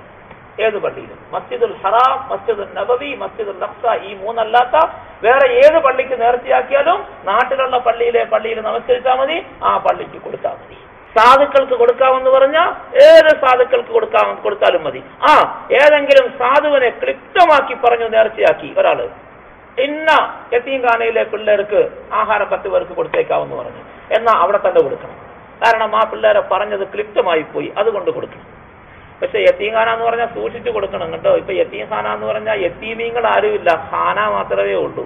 യതീമിന്റെ പേര് പറഞ്ഞ് ബാക്കിയുള്ളവരൊക്കെ ഖാനായും ഉണ്ട്, അവര് തിന്നാൻ വേണ്ടി വെച്ചേക്കണ. യതീമീങ്ങൾ ആരുമില്ല. ഇപ്പൊ യതീംഖാന എന്ന് പറഞ്ഞാൽ ഉണ്ടായിരിക്കാം, അപൂർവമായിട്ട് പേരിന് കാണാം. അല്ലാതെ യതീംഖാന എന്ന് പറഞ്ഞാൽ അവിടെ ആരാ ഉള്ളേ? അത്തായി അമ്മായും കൂടെ കൂടി പിണങ്ങി, അമ്മ വേറെ എവന്റെങ്കിലും കൊടുത്ത് ഇറങ്ങിപ്പോയി, 2 കൊച്ചുങ്ങള് വഴിയാധാരമായി പോയി, നോക്കാൻ ആളില്ല, കൊണ്ട യതീംഖാനയിലാക്കി. അത്ത തെറിവിച്ച് കെട്ടിവളയിട്ടേച്ച് പോയി, അടിയും കൊടുത്ത് ഇറക്കി വിട്ടു. അത്തായും മക്കളും മാത്രമായി. അത്താക്ക് മക്കളെ നോക്കിക്കൊണ്ടിരിക്കാൻ പറ്റുകയില്ല, 2 കൊച്ചു പിള്ളേരാണ്. അത്ത കൊണ്ട് ഇതിനെ കൊണ്ട് യതീംഖാനെ വിട്ടേക്കും. 10-15 വയസ്സാകണ വരെ നിങ്ങൾ പഠിപ്പിക്കും, ചോറ് കൊടുത്തൊക്കെ ചെയ്യും. അത്തായും ഉണ്ട്, അമ്മായും ഉണ്ട്, മക്കള് യതീമാകൂല. അത്ത ഇല്ലാത്ത മക്കള് മാത്രമേ യതീമാകുള്ളൂ. യതീമെന്ന് പറയുന്നത് പിതാവ്, രക്ഷകർത്താവ്, യഥാർത്ഥമായ പിതാവില്ലാത്ത മക്കൾക്കാണ് യതീമെന്ന് പറയുന്നത്. അതും 15 വയസ്സ് പ്രായപൂർത്തിയാകുന്നത് വരെ മാത്രം, അതിനപ്പുറം യതീമല്ല. 15 വയസ്സായി പ്രായപൂർത്തിയായി കഴിഞ്ഞാൽ യതീമിന്റെ പരിധി തീർന്നു. പിന്നെ ഉള്ളത് യതീമല്ല. 18-20 വയസ്സായ മക്കള് +2-നും ഡിഗ്രിക്കും ഒക്കെ പഠിക്കുന്നത് യതീമല്ല. അവർക്ക് കൊടുത്താൽ യതീമിങ്ങൾക്ക് കൊടുക്കുന്ന കണക്കും തീരില്ല. യതീമിങ്ങൾക്ക് ആഹാരം കൊടുക്കാൻ വേണ്ടി നേർച്ചയാക്കി ഇങ്ങനത്തെ പിള്ളേർക്ക് കൊടുത്താൽ ആവില്ല. 15 വയസ്സ് വരെ പ്രായപൂർത്തിയാകുന്നത് വരെ യതീമുള്ളത് കഴിഞ്ഞാൽ യതീമല്ല. അങ്ങനെയാണെങ്കിൽ പിന്നെ നമ്മളൊക്കെ യതീമല്ലേ? അത്ത മരിച്ചുപോയ എല്ലാവരും യതീമാ, അത്ത ഉള്ളവരും വേണമെങ്കിൽ യതീമാകാം.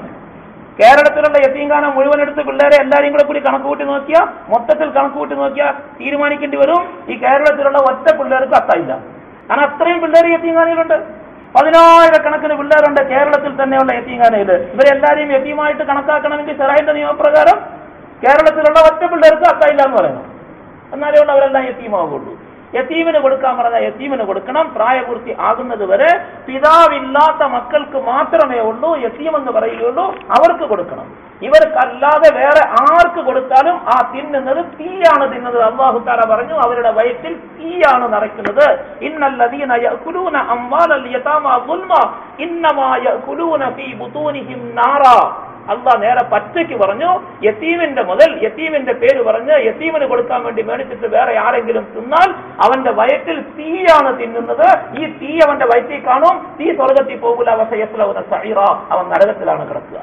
നേരെ വളർത്തു കെട്ടൊന്നുമില്ല, ഒടിക്കലൊന്നുമില്ല, നേരെ പച്ചയ്ക്ക് തന്നെ അല്ലാഹു തആല പറഞ്ഞു, അവന്റെ വയറ്റിൽ തീയാണ് അവൻ തിന്ന് നിറയ്ക്കുന്നത്. ആ തീയോട് കൂടി അവൻ നരകത്തിലേക്ക് പോവുകയുള്ളൂ. വസയസ്ലൗന സഈറ. ഇന്നത്തെ യതീംഖാനയുടെ പിരിവും യതീംഖാനയൊക്കെ. യതീമീങ്ങൾക്ക് പിരിവ് കൊടുക്കണമെങ്കിൽ യതീമീങ്ങൾക്ക് ആഹാരം കൊടുക്കുകയും വസ്ത്രം വാങ്ങിച്ചു കൊടുക്കുകയും അറിയാവുന്ന യതീമീങ്ങൾക്ക് കൊടുക്കുകയും ബന്ധത്തിലുള്ള യതീമീങ്ങൾക്ക് കൊടുക്കുകയും സാധുക്കൾക്ക് കൊടുക്കും. അല്ലാതെ ആരെയെങ്കിലും ഏൽപ്പിച്ചു യതീംഖാനയ്ക്ക് പിരിവിന് വേണ്ടി വന്ന 100 രൂപ യതീംഖാനയ്ക്ക് പിരിവ് നമ്മൾ കൊടുത്താൽ 60% കമ്മീഷൻ, 40% യതീംഖാനയ്ക്ക്. കേരളത്തിന് വെളിയിലാണെങ്കിൽ 70%, ഇന്ത്യക്ക് വെളിയിൽ ഗൾഫ് നാട്ടിലാണെങ്കിൽ 80% കമ്മീഷൻ. യതീംഖാനയ്ക്ക് വേണ്ടി പിരിക്കും 10 ലക്ഷം രൂപ. യതീംഖാനയ്ക്ക് കിട്ടുന്നത് 2 കിട്ടൂല, 8 ലക്ഷം കമ്മീഷനാ. പിന്നെ പോയി വരുന്നതിന്റെ ചെലവാട് കൊടുക്കും. വണ്ടിക്കൂലിയും ടിക്കറ്റ് ചാർജും ചെലവും എല്ലാം കഴിഞ്ഞ് ബാക്കിയെല്ലാം അവർക്കും കിട്ടും. ഇങ്ങനത്തെവരുടെ കയ്യിലാണ് യതീംഖാനയുടെ പിരിവ് കൊടുക്കുന്നത്. നമ്മൾ എത്തൂല. 100 രൂപ കൊടുത്തെങ്കിൽ കണക്ക് കൂട്ടിക്കോളി, യതീമീങ്ങൾക്ക് 10 രൂപയെ കൊടുത്തുള്ളൂ.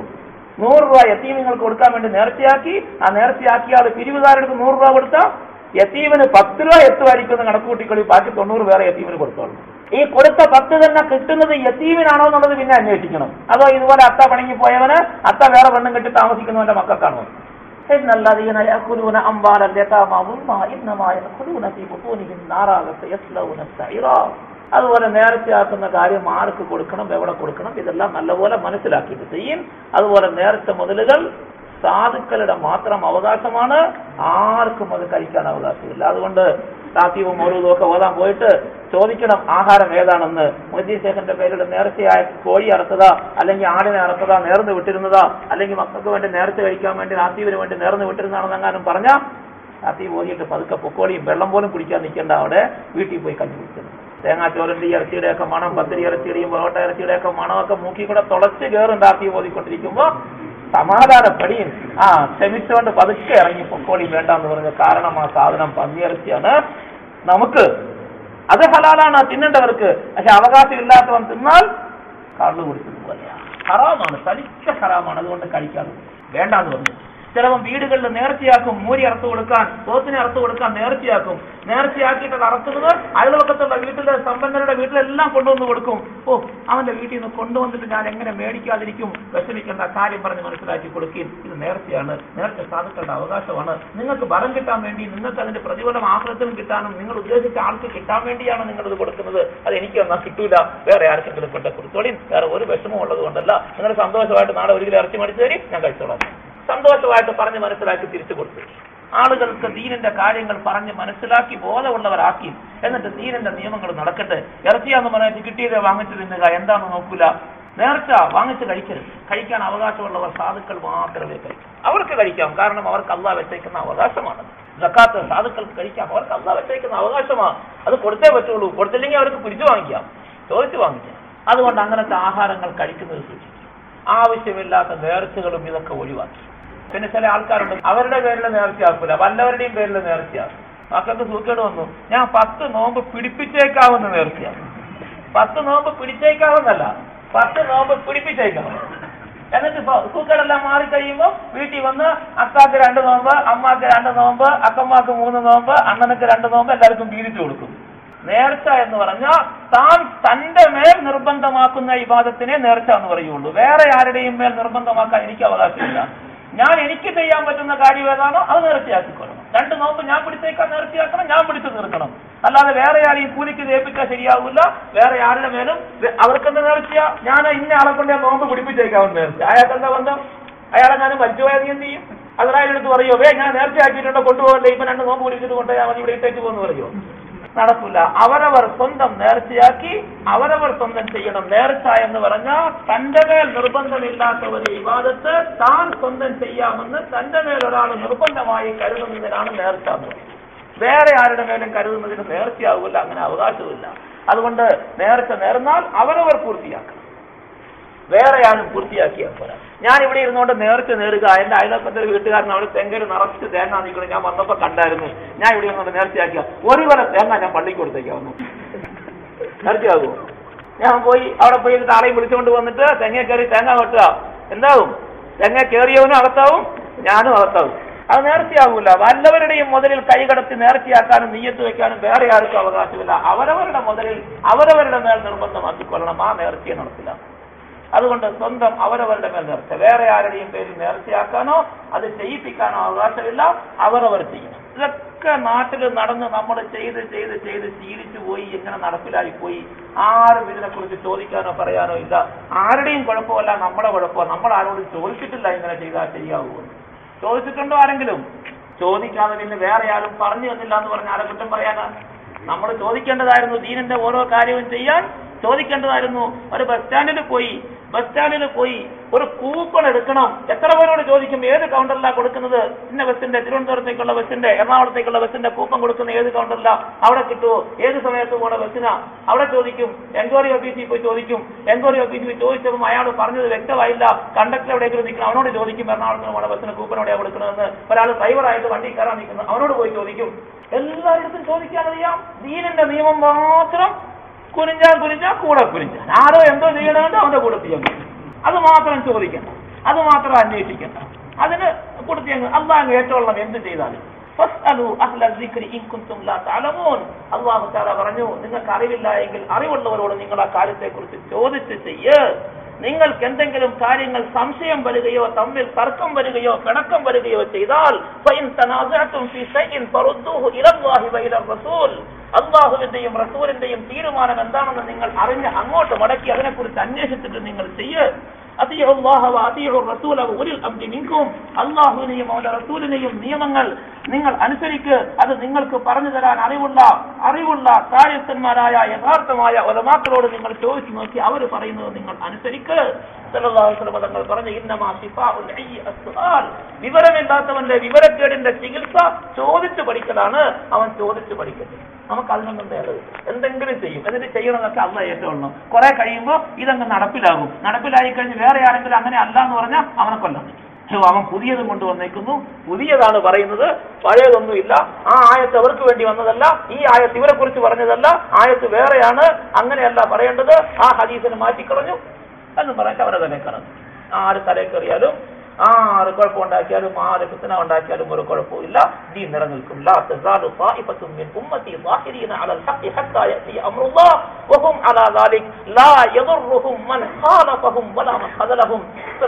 തങ്ങൾ പറഞ്ഞു, ഹക്കിന്റെ ഉലമാക്കൾ ദീനിന്റെ ഹക്കായ കാര്യങ്ങൾ പറയുന്ന ഒരു വിഭാഗം ഖിയാമത്ത് നാൾ വരെ നിലനിൽക്കും. പക്ഷെ കുറച്ചിടാം. എന്റെ ഉമ്മത്തിൽപ്പെട്ട ഒരു ചെറിയ വിഭാഗം അവർ ഹക്കിന്റെ കാര്യങ്ങൾ പറഞ്ഞ് അതിൽ ഉറച്ചു നിൽക്കും. അവർ ഖിയാമത്ത് നാൾ വരെ അവർ ഇതേ അവസ്ഥയിൽ കഴിയുമ്പോൾ ഖിയാമത്ത് നാൾ വരും. അതുവരെയും ഈ ചെറിയ വിഭാഗം എല്ലാ കാലത്തും ഉണ്ടാകും. ആരവരെ എതിർത്താലും ആരവരെ കൈവിട്ട് നിന്നിട്ടാലും ഒഴിവാക്കിയാലും അവർക്കൊരു കുഴപ്പവും വരില്ല. അതുകൊണ്ട് കാണും നടപ്പിലായിപ്പോയി, നാട്ടിൽ അങ്ങനെ ആയിപ്പോയി, അത് എല്ലാവരും അത് പറഞ്ഞു, ആരും പറഞ്ഞു തന്നില്ല, ഞങ്ങൾ അറിഞ്ഞില്ല, പലരും ഇതിന്റെ കൂട്ടത്തിൽ കൂടി ഇതൊന്നും പറഞ്ഞാൽ രക്ഷപ്പെടാൻ പറ്റില്ല. അള്ളാഹ് വ്യക്തമായ നിലയിൽ ഖുർആനും ഹദീസും ദീനും പറഞ്ഞു തന്നിട്ടുണ്ട്. എന്നിട്ട് ചോദിച്ച് പഠിച്ചോളണം, അത് നിങ്ങളുടെ നിയമമാണെന്ന് പറഞ്ഞു. അത് ചെയ്യാതെ ചോദിക്കാതെ പഠിക്കാതെ ഇരുന്നേച്ച് പിന്നെ അള്ളാഹനെ പറഞ്ഞിട്ട് എന്താ കാര്യം? ഇന്നത്തെ കാലത്ത് ജീവിച്ചിരിക്കുന്ന ഒരൊറ്റ മനുഷ്യനും നാളെ അള്ളാഹുവിന്റെ അടുക്കൽ പോയിട്ട് പഠിച്ചവനെ എനിക്ക് അറിഞ്ഞുകൂടായിരുന്നു എന്നുള്ള കാരണം ബോധിപ്പിക്കാൻ പറ്റില്ല. കാരണം അറിയാനുള്ള എല്ലാ വഴിയും അള്ളാഹു തആല തുറന്നു തന്നിട്ടുണ്ട്. ഇഷ്ടംപോലെ മദ്രസകൾ, ഇഷ്ടംപോലെ ദർസുകൾ, ഇഷ്ടംപോലെ ആലിമീങ്ങൾ, എല്ലാ തരത്തിലുള്ള കിതാബുകളും എവിടെ വേണമെങ്കിലും ആരോടും എപ്പോഴും വിളിച്ച് ചോദിക്കാം, ഫോണിൽ കൂടെ ചോദിക്കാം, നേരിട്ട് ചോദിക്കാം. ചോദിച്ച് മനസ്സിലാക്കാനുള്ള എല്ലാ വഴികളും ഉണ്ട്. വായിച്ച് പഠിക്കാൻ സ്വന്തമായിട്ട് എല്ലാ ഭാഷയിലും ഇഷ്ടംപോലെ ദീനിന്റെ നിയമങ്ങൾ, ഖുർആനിന്റെയും ഹദീസിന്റെയും ഫിഖഹിന്റെയും നിയമങ്ങൾ എഴുതപ്പെട്ട പുസ്തകങ്ങൾ, കിതാബുകളുണ്ട്. ഇതൊന്നും വാങ്ങിക്കാനോ വായിക്കാനോ പഠിക്കാനോ നമുക്ക് നേരമില്ല. ഒരാഴ്ചത്തെ മംഗളമെങ്ങാനും മേടിക്കാതെ ആയിപ്പോയാ അത്തായും വഴക്കുണ്ടാക്കും, വീട്ടില് അമ്മായും ചോദിക്കും, മക്കളെല്ലാം വഴക്കുണ്ടാക്കും. ഏതെങ്കിലും ഒരു സിനിമ വാരിക കിട്ടിയില്ല എങ്കിൽ അതിന് വഴക്കാം. പക്ഷേ ഖുർആനിന്റെയോ ഹദീസിന്റെയോ കിതാബുകൾ, തർജുമകൾ, പരിഭാഷകൾ ഏതെങ്കിലും ഒന്ന് വീട്ടിൽ മേടിച്ചോണ്ട് വന്ന് വെച്ചാ ഇതിനെ എന്നാത്തിന് മേടിച്ചോണ്ട് വന്നതാ എന്ന് ചോദിക്കും. കൊണ്ടുപോകുമ്പോൾ ഒരു ഫളായിലിന്റെ കിതാബ് മേടിച്ചോണ്ടേ കൊടുത്താ 5 മിനിറ്റ് ഇരുന്ന് വായിക്കാൻ പറഞ്ഞ മക്കളെടുത്ത് പറഞ്ഞാ വേറെ പണിയൊന്നുമില്ല, ഇപ്പൊ അത് വായിക്കാനാ നേരം. എല്ലാവരും കൂടെ കൂടിയിരുന്നു, വേറെ ഒന്നും മേടിക്കാൻ കണ്ടില്ല. ജമാഅത്ത് നിസ്കരിക്കാൻ പോയാൽ നിസ്കരിക്കണമെന്ന് എല്ലാവർക്കും അറിയാൻ പാടില്ലേ? പള്ളിയിൽ പോകണമെന്ന് എല്ലാവർക്കും അറിയാൻ പാടില്ലേ? ബാങ്ക് കേട്ടാ പോകണമെന്ന് എല്ലാവർക്കും അറിയാൻ പാടില്ല. അതിപ്പോ ഇത് വായിച്ചിട്ട് വേണം, അതാണോ വായിക്കണത്? അതങ്ങ് മാറ്റിവെക്കും. പോയി വായിക്കാനും പഠിക്കാനും ആർക്കും നേരമില്ല. ബാക്കിയുള്ളതൊക്കെ ആണെങ്കിൽ മുടങ്ങാതെ വാങ്ങിച്ച് വായിക്കും. അത്താക്ക് വേറെ മാസിക വേണം, ആണുങ്ങളുടെ, പെണ്ണുങ്ങൾക്ക് വേറെ വേണം, വനിതകളുടെ, മക്കൾക്ക് വേറെ വേണം, പിള്ളേരുടെ, പിന്നെ കൊച്ചു പിള്ളേർക്കാണെങ്കിൽ പടമുള്ളത് വേണം. അതിന് എല്ലാവർക്കും ഉണ്ട്. എല്ലാ സൈസും ഉണ്ട്. എല്ലാ തരത്തിലുള്ള ആളുകളെ, ആണുങ്ങളെയും പെണ്ണുങ്ങളെയും കുട്ടികളെയും പിള്ളേരെയും ചെറുപ്പക്കാരന്മാരെയും പ്രത്യേകം തിരിച്ച് ഓരോരുത്തർക്കും അവരവർക്ക് വേണ്ട എല്ലാ നജസും കൊടുത്തോണ്ടിരിക്കും, എല്ലാ ഹറാമും കൊടുത്തോണ്ടിരിക്കുക. എല്ലാ വകുപ്പിലും ഉണ്ട്, എല്ലാ വിഭാഗത്തിലും ഉണ്ട്. ഇതെല്ലാം കാശ് കൊടുത്ത് മേടിച്ച് നമ്മൾ കൂട്ടിക്കൊണ്ടിരിക്കുക.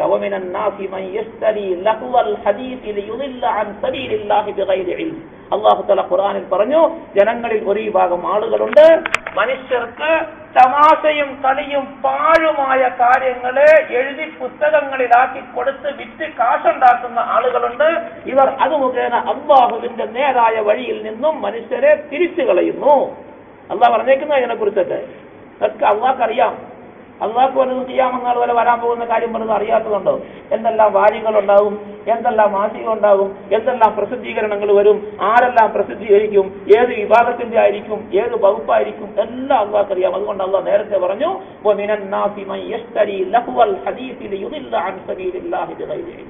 ആളുകളെ വഴികെടുത്താൻ വേണ്ടി ഇങ്ങനെ വിറ്റ് കാശുണ്ടാക്കുന്നവർ ഉണ്ടാവും. അങ്ങനെയും ഒരു വിഭാഗം മനുഷ്യരുണ്ട്. ഇതെല്ലാം ഖുർആനിൽ അല്ലാഹു തആല പറഞ്ഞു തന്നിട്ടുണ്ട്. എന്നിട്ട് അറിയാൻ പാടില്ല പഠിച്ചാലല്ലേ അറിയുള്ളൂ, അല്ലാതെ ചുമ്മാ അറിയൂ? എല്ലാം ഇങ്ങോട്ട് അറിഞ്ഞുകൊണ്ടാണ് വന്നേ. അല്ലാഹ് പറഞ്ഞു നിങ്ങൾ ഉമ്മാടെ വയറ്റിൽ നിന്ന് വരുമ്പോൾ ഒന്നും അറിഞ്ഞുകൊണ്ടല്ല വന്നേ. ഹുവല്ലദീ അഖ്റജകും മിൻ ബുതൂനി ഉമ്മഹാതികും ലാ തഅലമൂന ശൈആ. അമ്മ പ്രസവിച്ചപ്പോ ഒന്നും അറിയാൻ പാടില്ലായിരുന്നു നിങ്ങൾക്ക് അല്ലാഹ്.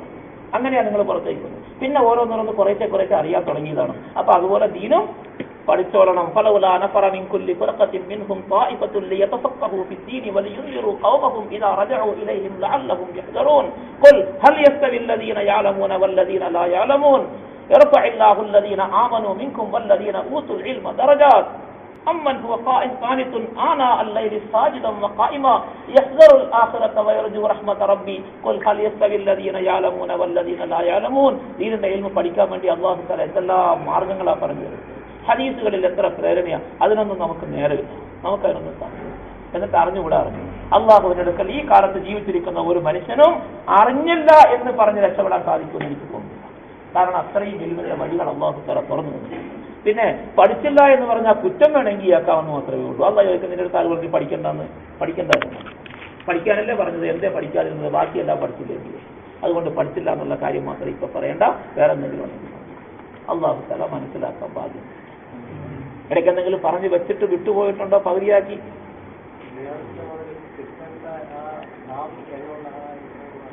ആ സാധുക്കൾ എന്ന് പറഞ്ഞാൽ ഞാൻ പറഞ്ഞല്ലോ ഇടയ്ക്ക്, സക്കാത്ത് വാങ്ങാൻ അർഹതയുള്ള സാധുക്കൾ അഥവാ സക്കാത്ത് കൊടുക്കേണ്ട തുകയുടെ ഉടമസ്ഥന്മാരല്ലാത്തവർ, ഒന്നും വരുമാനമില്ലാത്തവർ, ജീവിക്കാൻ അതല്ലെങ്കിൽ ഉള്ള വരുമാനം തികയാത്തവർ. 100 രൂപ ഒരു ദിവസം വരുത്തുന്ന ചെലവുണ്ട്, പക്ഷെ അവന്റെ വരുമാനം 50 രൂപയുള്ള, അവൻ പണിക്ക് പോയാൽ 50 രൂപയെ കിട്ടുള്ളൂ, അങ്ങനെയുള്ളൂ. അല്ലെങ്കിൽ അവനക്ക് ഒരു വരുമാനവും ഇല്ല ജീവിക്കാൻ. അന്നന്ന് എന്തെങ്കിലും പണിയെടുത്താൽ കിട്ടിയാൽ കിട്ടി, ഇല്ലെങ്കിൽ ഇല്ല. ഇന്ന് പണിയുണ്ട്, വൈകുന്നേരം അരി മേടിച്ച് കഞ്ഞി കുടിക്കാം. പണിയില്ല, അവൻ പഞ്ഞമായി അവന്റെ വീട്ടിൽ. ഇങ്ങനത്തവർ, ഇതൊന്നും ഇല്ലാത്തവരാണ്. എന്തെങ്കിലും ഉള്ളവർ, അവർക്ക് ദിവസം 100 രൂപ ചെലവുണ്ട്, പക്ഷെ 50 രൂപ വരുമാനമുണ്ട്, ഒരു 10-25 റബ്ബറുണ്ട്, അത് വെട്ടി വിറ്റാൽ 1/2 കിലോ ചീറ്റ് കിട്ടും, കൊണ്ടേ കൊടുത്താൽ ഒരു 40 രൂപ കിട്ടും. ഉണക്കി കൊണ്ടേ കൊടുത്താൽ ഇവനക്ക് 40 രൂപ വരുമാനമുണ്ട്, പക്ഷെ 3-4 മക്കളും അത്തായും അമ്മായും ഒക്കെ ഉണ്ട്, 150 രൂപ ദിവസം ചെലവുള്ളവനാണെങ്കിൽ ഇവനക്ക് വെക്കാൻ കൊടുക്കാം. അതുപോലെ ആവശ്യത്തിന് തികയുന്ന വരുമാനമില്ലാത്തവർ, അല്ലെങ്കിൽ ഒരു വരുമാനവും ഇല്ലാത്തവർ, ഇവരാണ് സാധുക്കൾ, മിസ്കീൻ, ഫഖീർ എന്നൊക്കെ പറയും. ഇങ്ങനത്തെ ആളുകളാണ് നമുക്കിടയിൽ ഇന്ന് സാധാരണ ഉള്ളത്. അങ്ങനത്തെവർക്കാ കൊടുക്കുന്നത്. സക്കാത്ത് കൊടുക്കുകയാണെങ്കിലും ഇതുപോലത്തെ ആളുകൾക്ക് കൊടുക്കണം.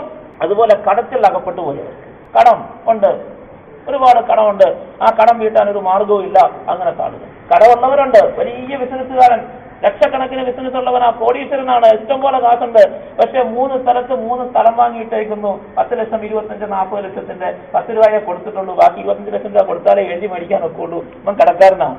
ആ കടം തീർക്കാൻ കൊടുക്കരുത്. കടയുണ്ട്, കച്ചവടം നടന്നുകൊണ്ടിരിക്കുന്നു, നല്ലപോലെയുള്ള കച്ചവടമാണ്. അവൻ പോയി കച്ചവടം ബിസിനസ് ഒന്ന് ഡെവലപ്പ് ചെയ്യാമെന്ന് പറഞ്ഞിട്ട് ബാങ്കിൽ നിന്ന് 10 ലക്ഷം രൂപ ലോൺ എടുത്ത് കച്ചവടം സാധനങ്ങളൊക്കെ ഇറക്കി നല്ല വലുതാക്കിയൊക്കെ വെച്ചിട്ട് കച്ചവടം നടക്കുന്നു. പക്ഷെ ബാങ്കിൽ 10 ലക്ഷം രൂപ കടക്കാരനാണ്, അവനക്ക് കൊടുക്കരുത്. അവനും കടക്കാരനാണ്, പക്ഷെ അവനക്ക് കൊടുക്കാൻ പറ്റില്ല. അങ്ങനത്തെ കടക്കാരനല്ല. ആവശ്യത്തിന്, ആഹാരത്തിനോ താമസിക്കാൻ വകയില്ലാതെയോ മറ്റോ നിവൃത്തിയില്ലാതെ കടം വാങ്ങിച്ച് തിരിച്ചു കൊടുക്കാൻ നിവൃത്തിയില്ലാതെ ആയി പോയി, മാർഗമൊന്നുമില്ലാതെ ഇങ്ങനത്തെ ആളുകൾക്ക് നിസ്കരിക്കാൻ കുഴപ്പമില്ല. നോട്ടിനകത്ത് എത്ര പണം ഉണ്ടെങ്കിലും ഒരു കുഴപ്പമില്ല. കാരണം അത് ഒഴിവാക്കാൻ നമുക്ക് അവകാശമില്ല. പണം കീറിക്കളഞ്ഞാൽ നോട്ട് പോകും. നോട്ട് പോണത് മാത്രമല്ല, കുറ്റക്കാരനുമാകും നോട്ട് കീറിയതിന്റെ പേരിൽ. അത് നമ്മൾ വെച്ചേക്കുന്നത്. അങ്ങനത്തെ നിർബന്ധിതാവസ്ഥയിലുള്ള അത്യാവശ്യമായ പടങ്ങൾ ഇരിക്കുന്നതുകൊണ്ട് കുഴപ്പമില്ല. കപ്പൂസിന്റെ ക്ലോസറ്റ് നല്ലപോലെ വൃത്തിയാക്കി കഴുകിയിട്ട് ചോറിട്ട് വന്നാൽ തിന്നു. വൃത്തികേടിന് വേണ്ടി ഉപയോഗിക്കാൻ വെച്ചേക്കുന്ന സാധനത്തിൽ ചിലത് നല്ലതും വരും. ടി വിയിൽ ചിലപ്പോൾ ഖുർആൻ ഓതും. വീട്ടിൽ പുതിയ വീട് വയ്ക്കുക, അപ്പൊ നല്ല ക്ലോസറ്റ് വാങ്ങിച്ചിട്ട് വെച്ചാൽ നല്ല പ്ലേറ്റ്, നല്ല മിനു വെറുക്ക് ഉള്ളത്. ആരെങ്കിലും 4 പേര് വന്നു, ഇന്ന് നോമ്പ് തുറക്കാൻ 10 ഇതിൽ തന്നെ ഇവർക്ക് വെച്ച് കൊടുക്കാൻ വലിയ പാത്രത്തിൽ കഴിക്കുവാനെങ്കിലും.